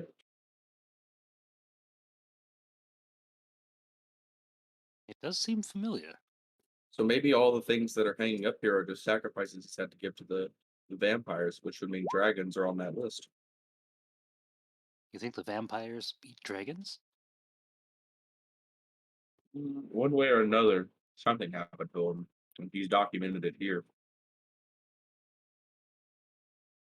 What might look like probably simple craftsmanship to some of the vampires. I'm not going to assume all of them think that, but he used it probably as like a key of remorse for him, because probably feels bad sending them to their death via the vampires.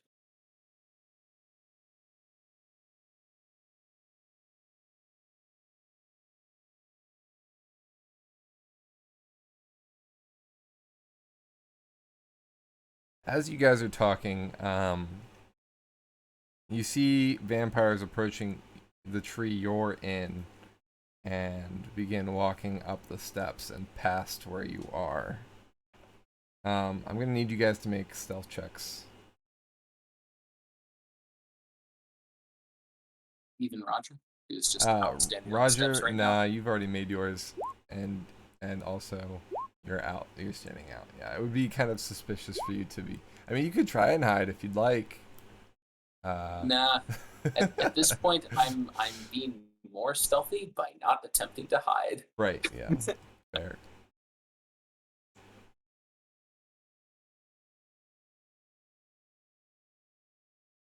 All right. Do I need to make one for Burnhild? Yeah, please. Let me look up the first stat block.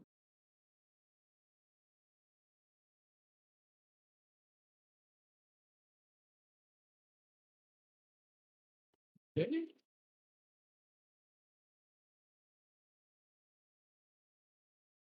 12. Okay. Because she got a +2 index.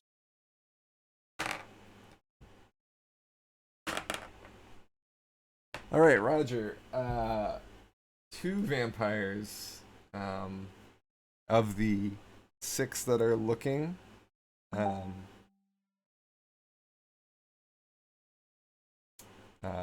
approach you and Gormier, and one says in a hiss,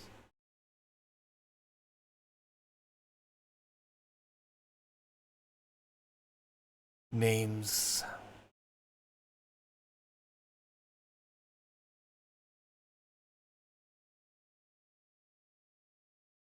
Gormier speaks up and says, "I am Gormier, and this is Roger, we are here. What do you want? Anyone else? No. Your friend can't speak.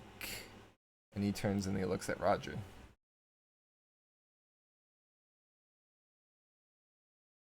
I can speak. He spoke for me.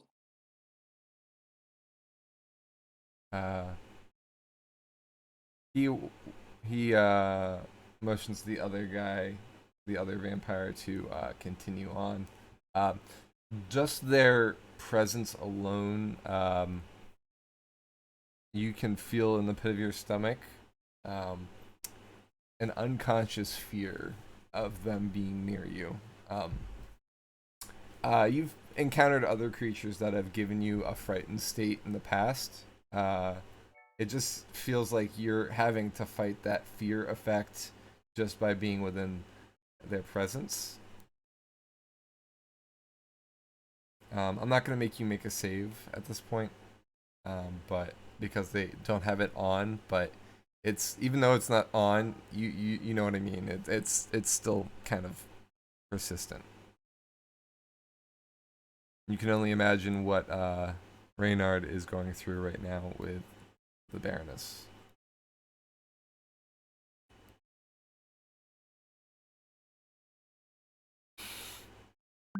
This one smells different.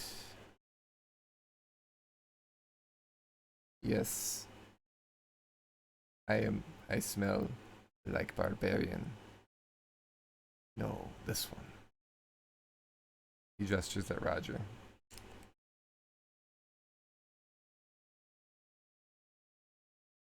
I was in Relic with Gormir. Gormir nods curtly.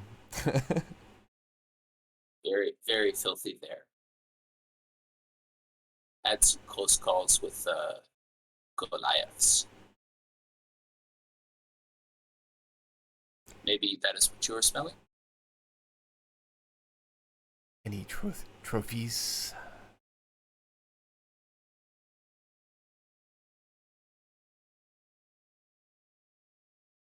Proof of this conquest.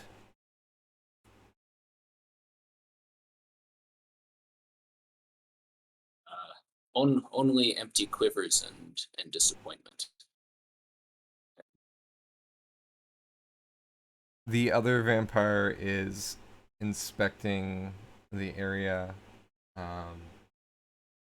looking out over the balcony.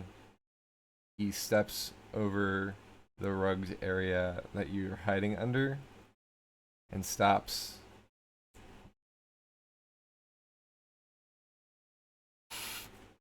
He smells.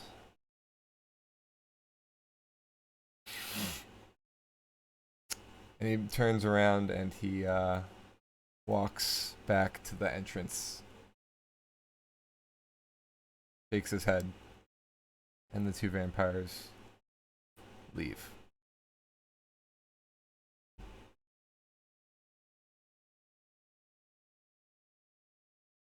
After a few more long minutes, the vampires one by one return to the Baroness, to Bavon. By this time, I'm assuming Bavon has finished enjoying her snack. Oh, absolutely. And they basically report that they have not found any humans in shelter, being sheltered by the people of Aurora.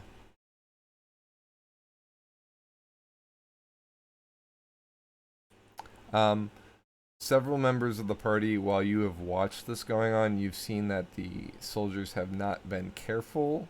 They have even smashed things purposefully while they've been looking. It's not just been like a respectful search. It's one of clear, I'm better than you, and this is really my home that you live in type feel.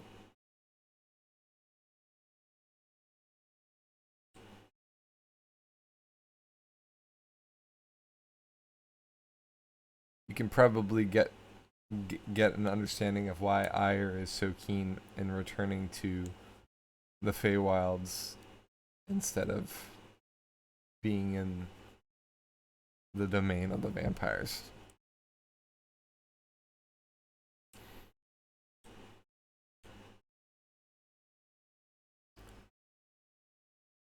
Mistress, as you see, we have fulfilled our bargain, our duty.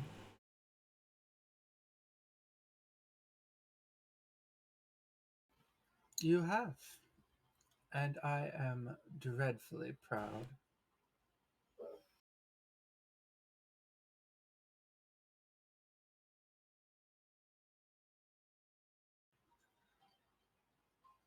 I hope that you will continue this. I do not want a single cow escaping to Relic.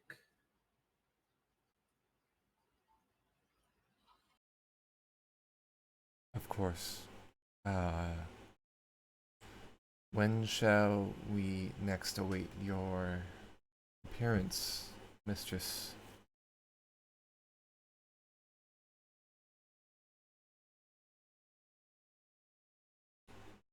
Well,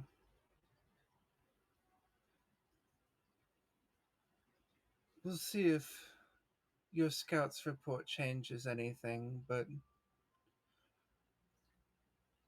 the plan is that I'll return after the next moon.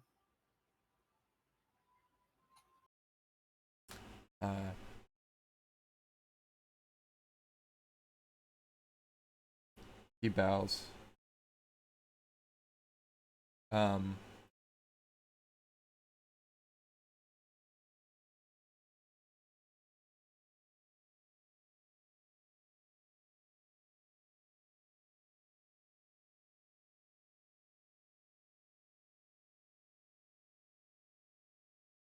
I sent you something. Reynard has gathered Ire and Eliath, and he motions Gormir to come down, and Gormir does so.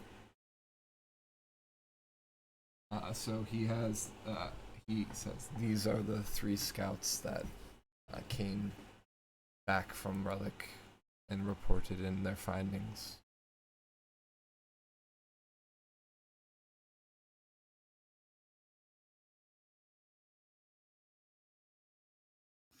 And you are the only ones to return from Relic? Ire nods somewhat sadly. I know at least one group got slaughtered by the barbarians when they were found in their mission.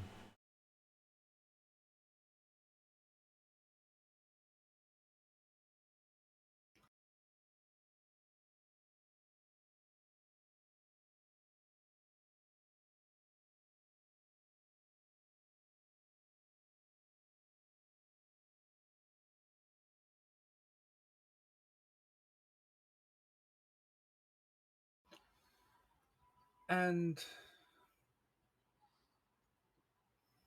besides the barbarians, has there been any sightings of dragons, giants,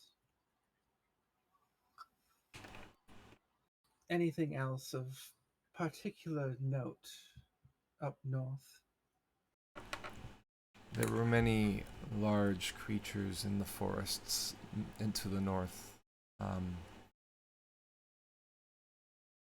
But no dragons. From what we've been told, they lay to the east. Reynard says.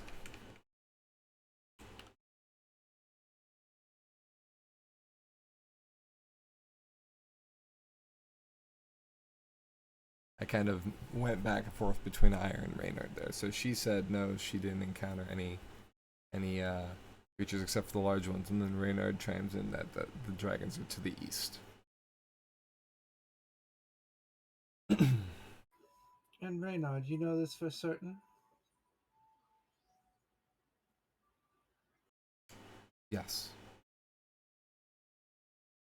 May I ask how?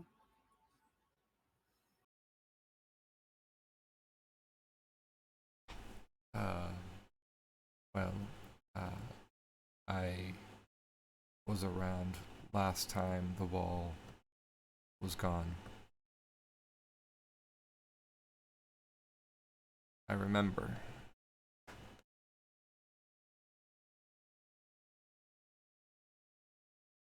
And in she pretends to count on her fingers.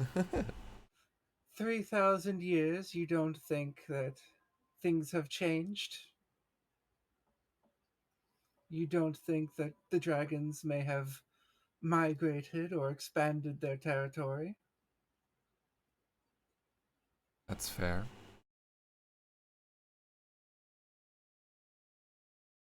You speak wisdom, mistress.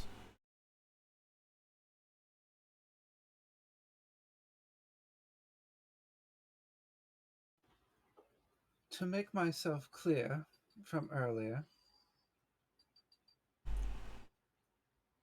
the Crown does not want any further expeditions. Not until the Queen and her King have decided what to do next. To hold your posts, focus on keeping Relic out and the Kine in. Am I understood? Yes, mistress. Now, one of you is going to have to come with me to the villa.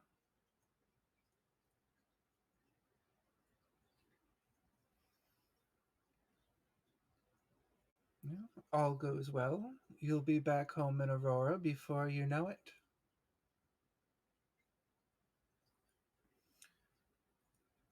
Should be a painless, bloodless affair.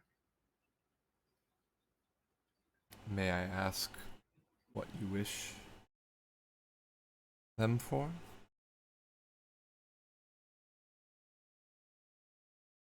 You may ask.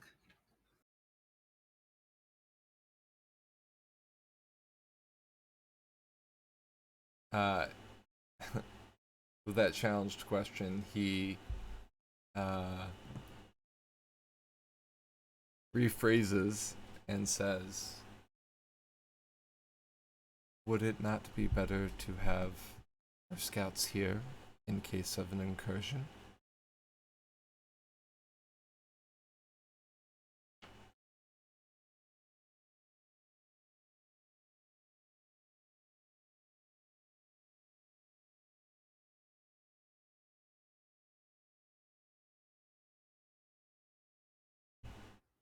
She softly puts a nail between her lips against her teeth.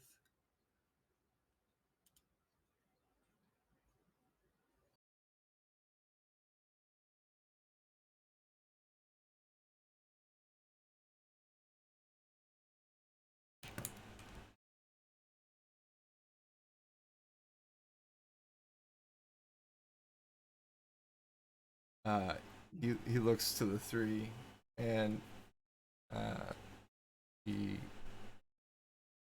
has them step forward for you to choose. So there's Eliath, Gormir, and Ire, the leader.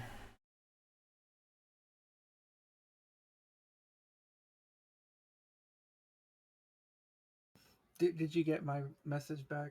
No. Aha. For questioning.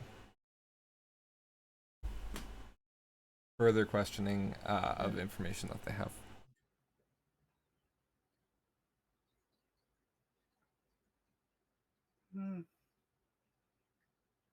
You, and she points to Ire.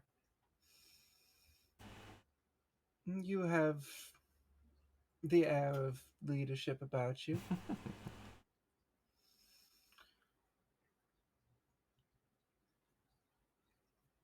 The Crown would ask further questions of you. I think you would provide the best response.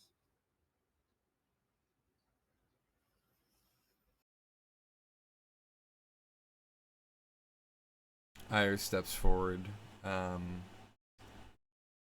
without the meekness that normally the elves had. Gormir acted the same way, a little bit more fire to them than what Reynard is presenting. We'll put it this way, there's a reason Reynard is the leader here. It's not just because the elves have chosen him. It's because you are confident that Reynard is in your hands and under your thumb.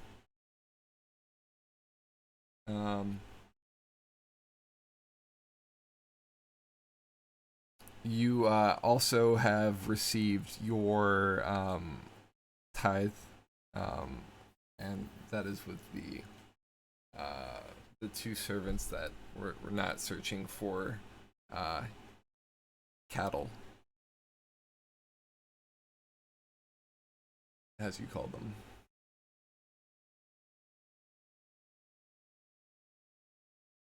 I look forward to our next meeting, Mistress, Reynard says. As do I, Reynard, and I hope it is as pleasant as this one. And Seward, so help me, if you forget to announce me again, I will not be so gentle. Yes, Mistress?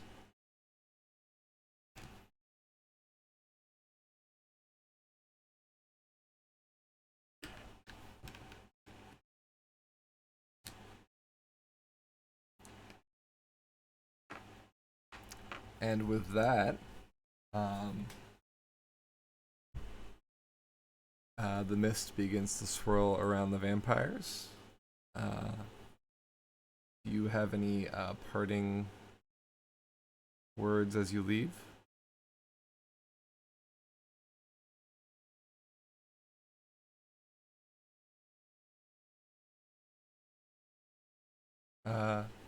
Brambles?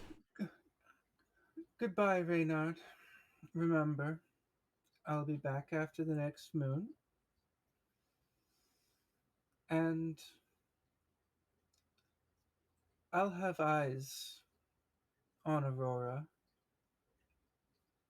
scrutinizing you much more closely than before. You understand the position we're in now?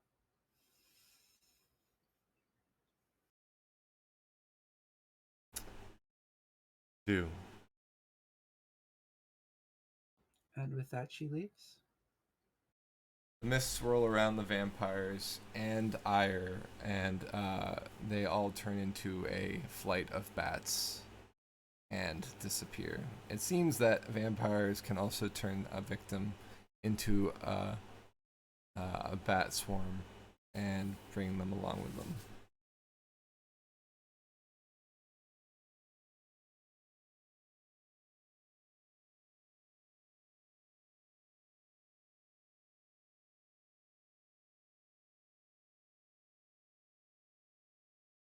After a few minutes, Gormir goes back to his position and clears his throat and stomps on the floor, presumably signaling that it's safe. Let me let Benji back in because he's been screaming since Brambles came in.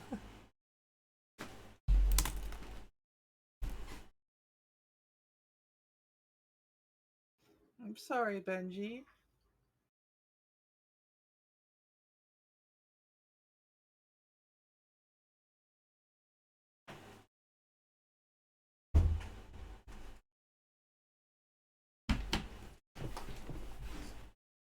All right, Brambles, thank you so much for the guest appearance. Excellent work.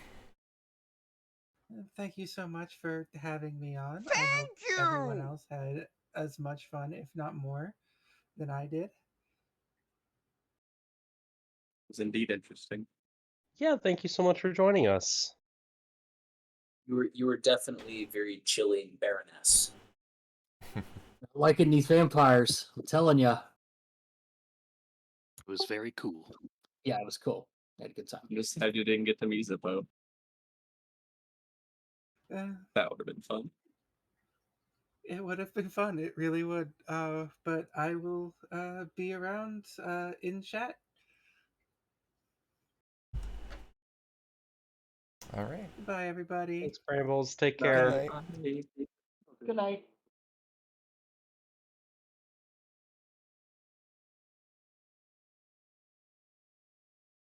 All right. Yes, type.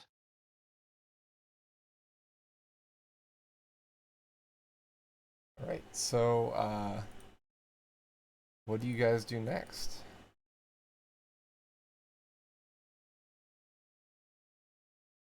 Good. When we get out from Wait the for it to floor. be daytime before we go anywhere. Do the vampires appear to be gone? Yeah. Yeah.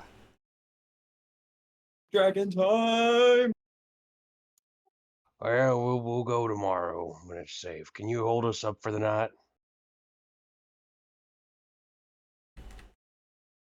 You can sleep at my place, says Gormier. Hey, don't have to ask me twice, handsome. Anyway, thing is, are you gonna be okay? I mean, is she gonna be gonna be okay? Air can take care of herself. All right. I mean, I feel a little guilty, but I suppose it's really just as much because y'all were sent north anyway. We'll hit the Dusty Trail tomorrow. We'll get to see Dragon Zippo. It's gonna be good. Yeah. Yeah. Yeah. And yeah, we'll just enjoy tonight as much as we can.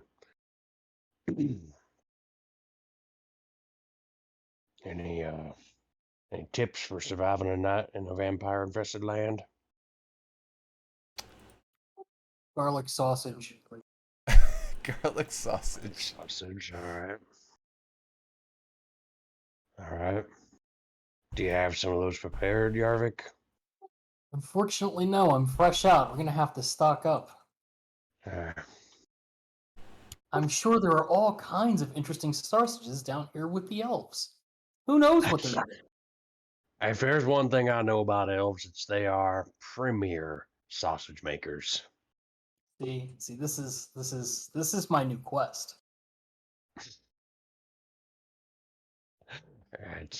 That's a noble one. That's the pact that you've made.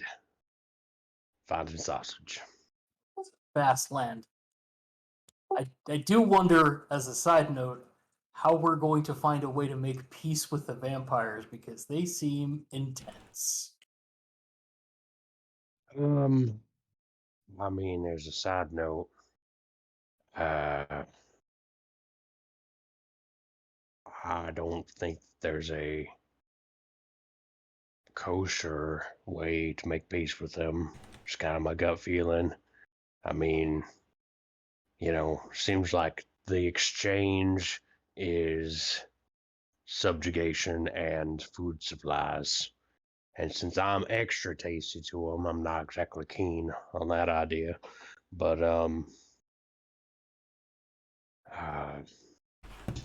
maybe we'll be able to shed some light on the situation as we continue on. Eh? Right. Perhaps we can find a race of people that we like even less than the vampires. I feel we may have to engage in some fisticuffs. When we come up, also, Zippo's is Renard still around? Yes, I'm here. Okay, Zippo's gonna go up to him and be like, "Are the things?" And he'll point to like all the stuff that he's crafted. Are those like sacrifices? Because the one that you made recently looks like the dough you gave to that vampire lady.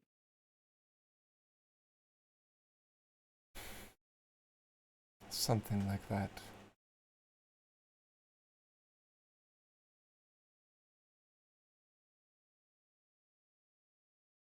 That's what I thought. Because it looked awfully like the dough that you made.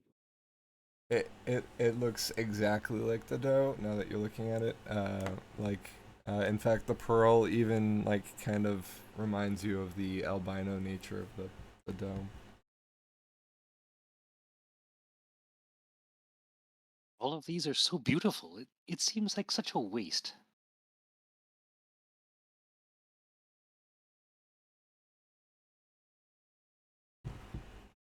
Oh, Ace, it's there for memories. To remember it, make you remember all the sacrifices you had to do to the vampires. To the Not cause that he's fighting for. not all were sacrifices to the vampires, but all represent something that had died. Oh no, who else are you sacrificing animals to? No, not like that.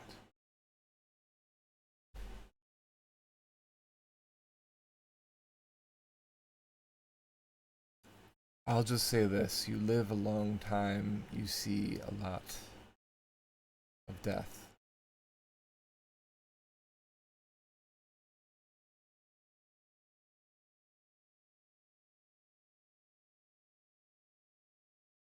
Especially in Necrata.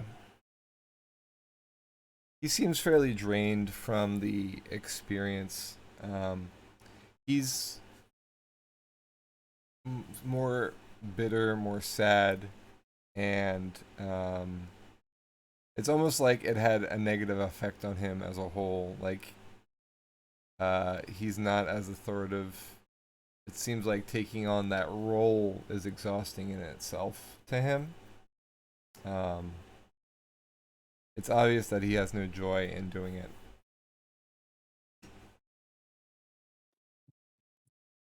Then let's say we go on to bed and wake up tomorrow so we can go to dragons.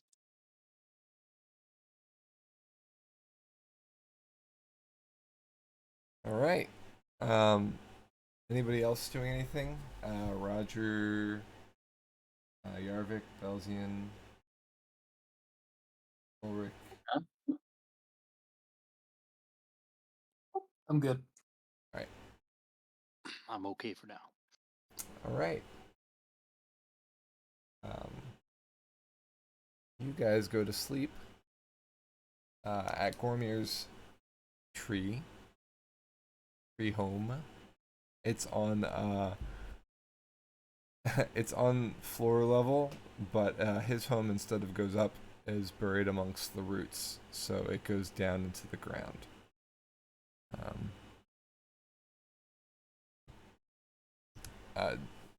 It's more instead of the interweaving of branches, it's the interweaving of roots and things of that nature. It has several rooms in the complex, and he offers you basically the main room to stay. He doesn't say much, he just kind of gestures, and from there, says, I will now get some sleep. You should too.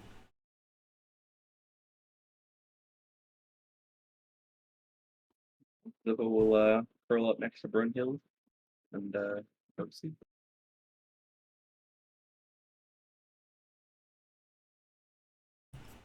Yep. Sleep. All right, guys. So we are going to continue for a little bit longer, but I will say that you have leveled. Hey. In fact, the agreement that you made got you the rest of the experience you needed for this level. If you had chosen not to agree, it would have taken a little bit longer. But That's pretty cool because we didn't even accomplish what the agreement was yet. oh yeah, Second correct. So I wonder what will happen should the agreement be achieved. What is this experience credit system? The milestone, right? So. Yeah. So we'll be level 8 next session. Technically, you're level 8 as you wake up, but I figured you have a village. I know you have a mission now, or at least a direction to go. But this is also a village where you might be desiring to resupply, get resources that you might have wanted to get in Licked, so on and so forth. So we can do that as part of the rest of the session. Yeah. Do you guys take watches while you're in Gormir's house? I feel like with Yes. the vampires, we're gonna have to, like, because I know we saw them leave, but I mean, we heard her say something about having eyes, so you can never really be too safe in that kind of situation. Mm-hmm. I would definitely be down to take a watch. Okay.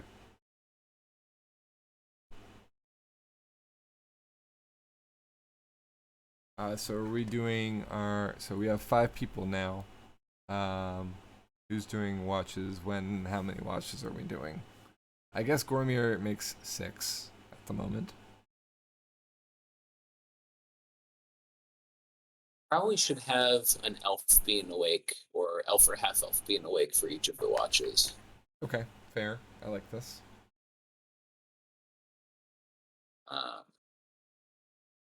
So I'll volunteer to do the first watch.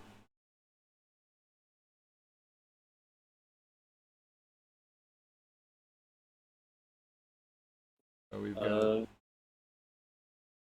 I can do second or third, or well, how many watches do we have? 4, 3. 3. Okay, yeah, I can do second or third, just whatever one you guys want to put me on.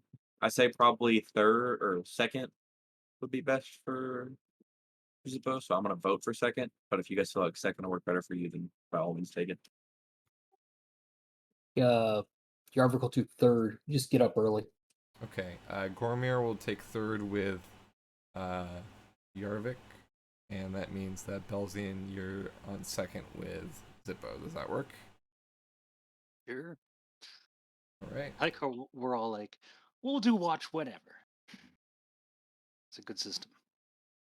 Let's do perception checks for first watch. That included Ulrich, right? Yes. You're the only person that didn't speak up, so I'm assuming Yep. you're the other person for that one. Yep.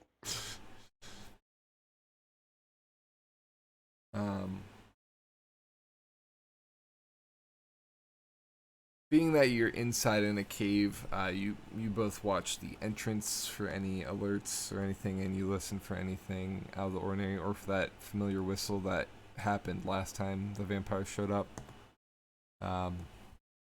Nothing seems to occur during your shift. But you're both given the chance to speak to each other in what seems like a long time since you've both been able to do that.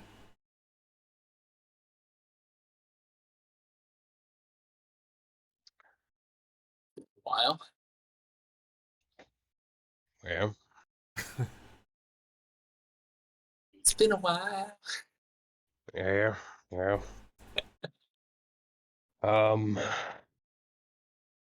I don't know how you feeling about this. That's all. Yeah. It's not even the first time I've signed over a decade of my life to doing something for somebody else. Yeah. At least this time, maybe it'll be for a good cause. Yeah, that's fair. Plus, we get to go see the dragons. Can you imagine the look on Zubo's face? Yeah, I think I got a pretty good idea what it's gonna be like. I also got a sneaky suspicion that he's gonna wind up hating some of them. Yeah, Pe- the world's People do. just a little bit more hostile and Yeah. self-interested than he might be used to. Yep. Now, speaking of self-interested, you think Gormir blushed when I told him he didn't have to ask twice? I'm in love with the Auric. I wasn't looking. I can't get a read on that guy. He's possibly the most straightforward person I've ever met, Yeah. and I've met Zippo.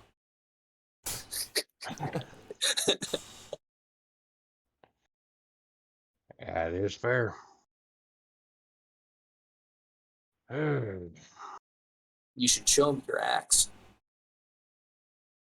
Nah.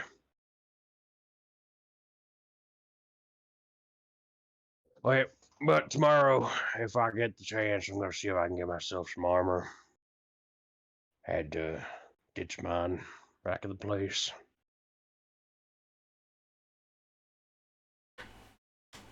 I still have a spare set of leather armor. If you think Is it, it'll fit you. is it magical? Yeah, that's what I was gonna say. If it ain't magical, you and I got a little bit of a different build. It's magical in your heart. I mean, I Yeah. took Roger gestures at what he's wearing. I took this stuff off of the dead guy.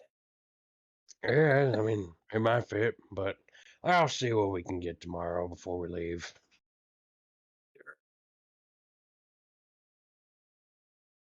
Some stuff I can use too. Yeah.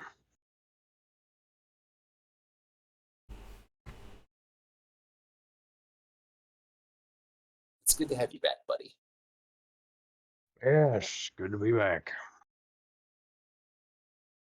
I'm glad we're not diving further into vampire territory for now, at least. That'll be good to go the opposite way of that. Yeah.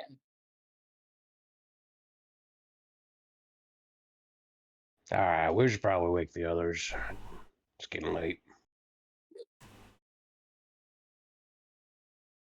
And sure enough, you do. I believe it's Yarvik and Gormir next, correct? Or no, it's Belzy and then Zippo. I mixed up my two Yeah. ships. Yeah.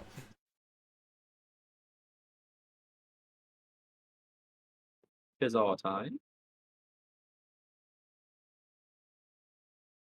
Top of the morning to you. Morning. Although not sure if top of the morning refers to midnight or noon. Like, is the top the beginning?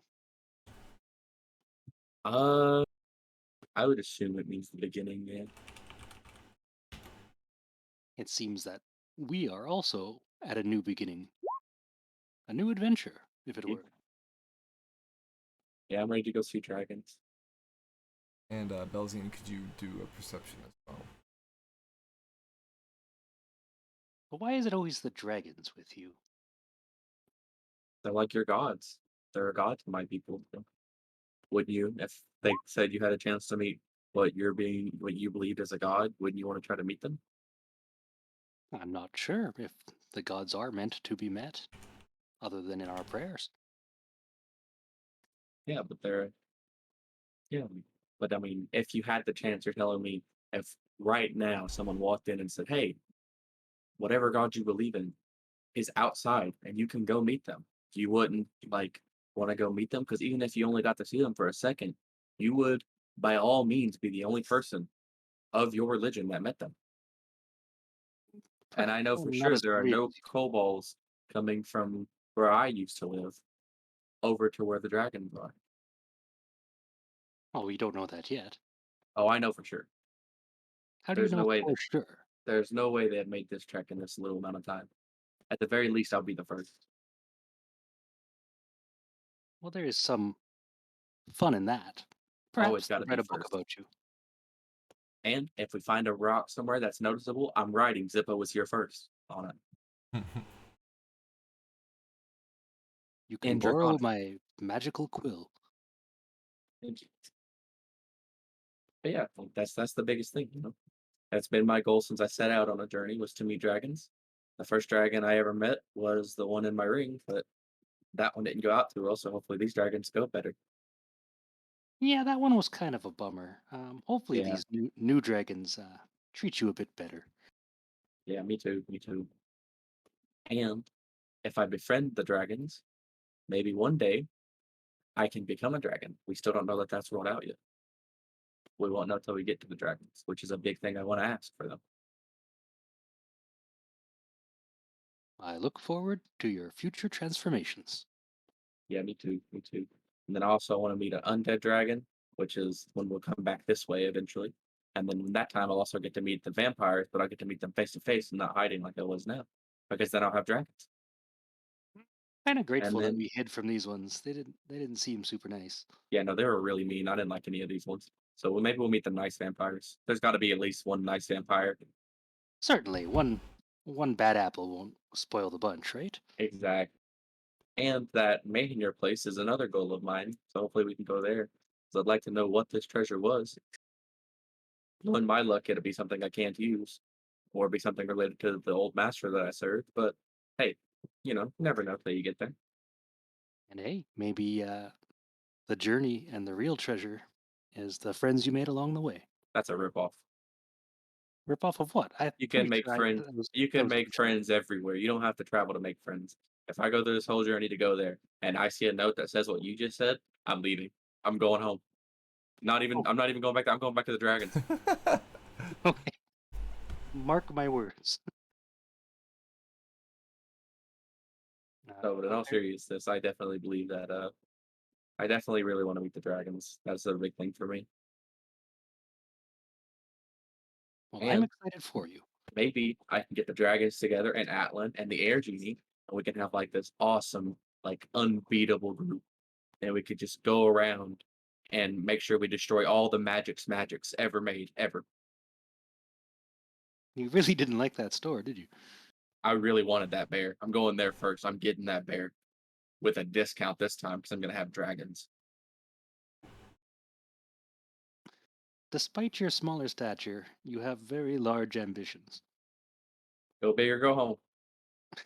It's the same thing for explosions. If you're gonna explode something, go big or go home. Go big or go home. I like it. Indeed. Belzian notes most of this in his notebook. Their conversation seems to enthrall both of them, and they pay nearly no mind, feeling hesitantly safe for the time being in an actual structure for once instead of out on the road, which they've been on for weeks. Hence their low perceptions. Yeah. Well, it's about time to wake up these last group, ain't it? Although I feel weird having Gormir. Gormir walks into the main room and grunts at you what might have been morning in Elvish before he takes a seat near the entrance. As I'm laying back down, but like, thank you, Gormir. I feared weird having you do watch in your own village and home, but thanks anyway. And then I'll lay down next to Berthold again.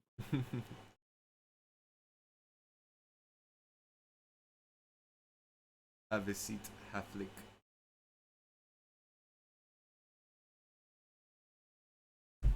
He says to Yarvik.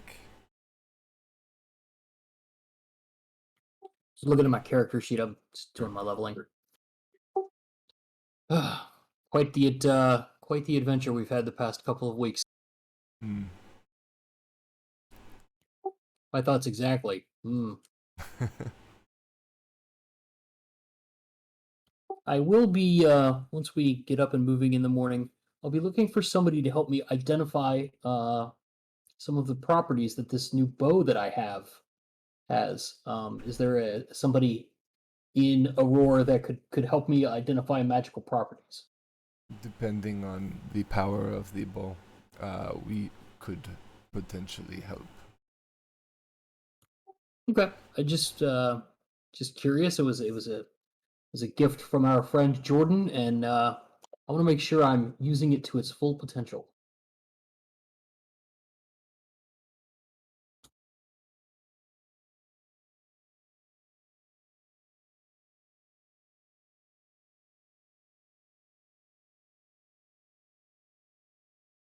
This is a uh, nice bow. It is gift. It was Jordan.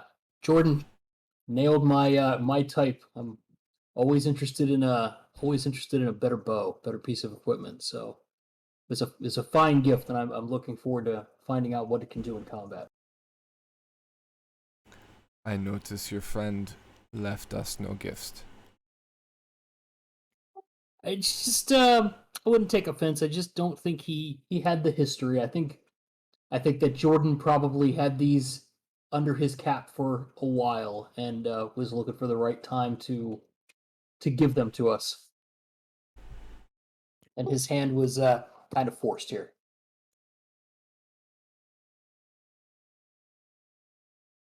Okay.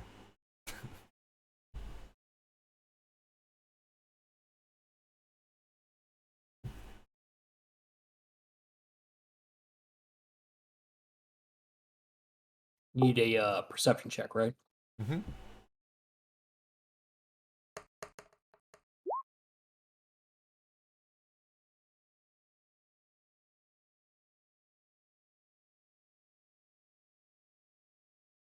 Hey. A nice watch. Being that Gormier never really looks at you except for when you show him the bow, and you are kind of matching him, it seems like you guys are well matched for conversation, short to the point, and uh, all business. Gormer is a man of few Russian-tinged words. And morning falls.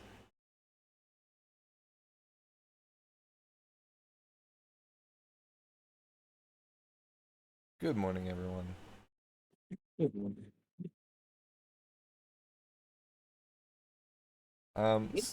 So Oh, Gormier can assist with having the party navigate to different areas that they need to purchase items.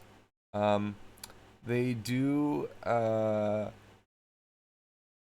seem to value gold a little differently.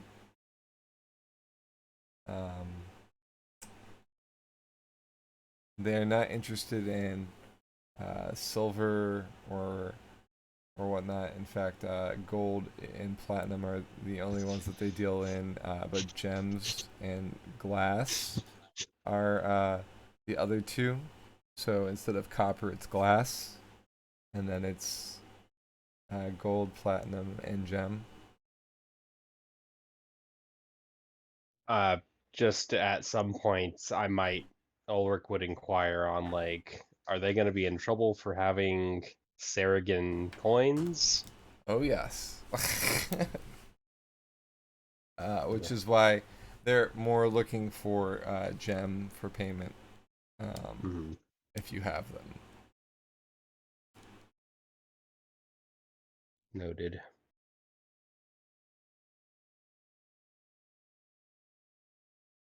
Or if you have like bars of gold still, or something that's non-resemblant of Seregen coin. and how many bars of gold did we get from the Mithril brothers' mine? Or did we just get shares? We just got shares. Ah, Well, if you don't want her coin, I have this fine set of clothes. Roger produces the the set of tailored clothes made for him for the banquet. But not much else to trade. Yeah, so as a reminder, for the gold bars, you were each promised a gold bar for each of the party as a return for their investments. Uh, We never went back. but you never got back there. You were given 75 gold back to Ulrich as compensation for the keys. And then you were hoping to get the money back when you caught up with Shadow, but he had bought it. He had used it and spent it on things to help him accomplish the mission, such as the Hat of the Skies. Right.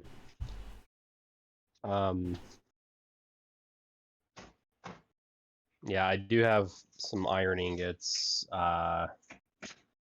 You know, there's some stuff that I could potentially help barter with as well. We have powdered silver, a jewel that looks large. No, never mind. The jewel that looks large is probably the one that. That's part of a description of something Okay, else. all right. Yeah, yeah. Yeah. I have What a do we all need? leather. I have daggers as well. Nice. What do we all need? I just need to identify what my bow does, what the bow and arrow does. So it just like what if you have somebody that's identifying magical items. So, Reynard actually offers to identify it for you, but can only tell. The only property he can tell from it is it's a +2 bow. Meaning arrows that are shot from it will have a +2 to attack. Cool. And what about the arrows? Because I was given it's also 3 arrows that came with it. He can't tell anything more about any of them. They're magical, but he can't identify it. Cool. I guess if he's willing to do that kind of thing, the swan, I would be curious on that. You can only surmise that it's of great value and magical, but again, he's not sure. Okay. What else do we need?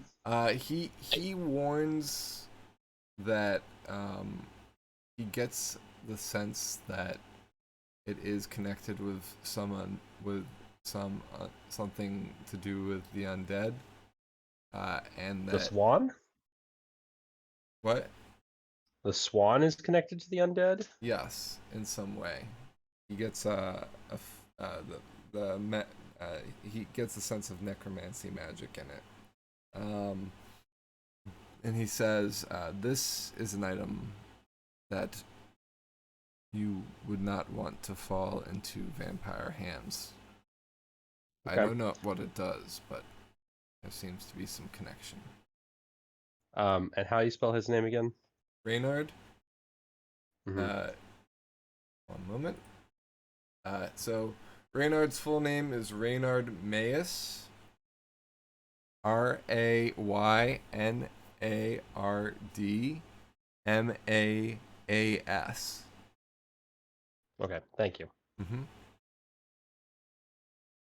I'm gonna ask to have him identify the sword I'm carrying, the one that was given to me from the king's personal pile. Oh, the ornate sword. Yeah. That was Gareth's, correct? Yeah. Yeah, Gareth. That is also a +1 sword. And that seems to be the only enchantment on it. It's not more magical than that. Sweet.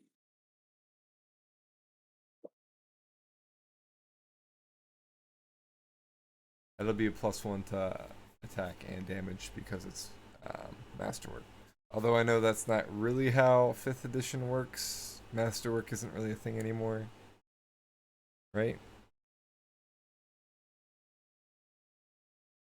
I'm sorry, what was that? Masterwork isn't a thing in 5th edition, correct? No, it's not. A +1 sword is just +1 to attack and damage. Yep. Yeah, okay. So it's the same idea, just without the... Yeah. Yeah, no keywords. Alright, cool. I don't think I have any other things that I need identified.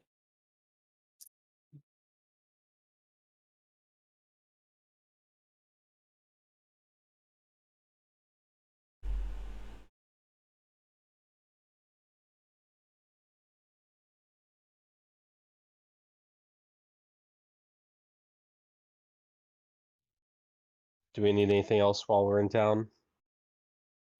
Them being locked down, I don't think they'd have any magic stuff. There might be some mundane gear. I could do that shopping between sessions. Mm-hmm. Yeah, Yeah. we can figure out the bartering, but I'm curious. So, what kinds of things are we looking for in terms of items? Just like mundane utility items. Mm-hmm. Armor, Armor, rations. rations. Okay. Maybe some alchemical stuff like alchemist's fire, oil, acid, things like that. A vial of acid would be fun.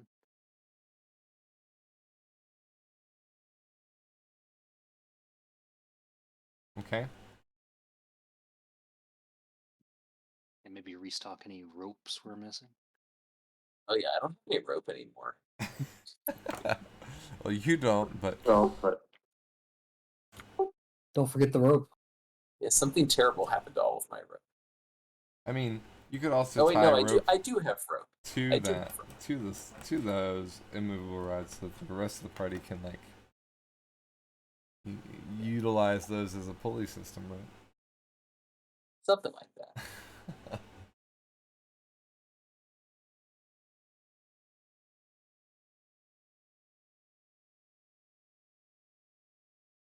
All right. Maybe a restock on arrows too. I still have plenty. Yeah. I can always have more. Yeah. Suffice it to say, despite you not having as much coin as you'd like in this case because of, well, the circumstances, you're still able to achieve this through either Reynard's will or through bartering and trading. So, obviously, he's going to make an attempt to help outfit you for your mission. He's charged you with this, right? You've made an ally, but you know, to also rob your allies blind is probably not necessarily what we want to do. So there will be some trade, some gifting. So we'll figure that out either between sessions or at the start of next. But I think this is a good place to end it as the group prepares to leave for the next day of travel and begin heading east toward their next goal. I hope you guys enjoyed today. I know it was a little bit different from normal. And we will be back in 2 weeks, correct? The 30th sound good for everyone? Yep. Yep. It should be good. Okay.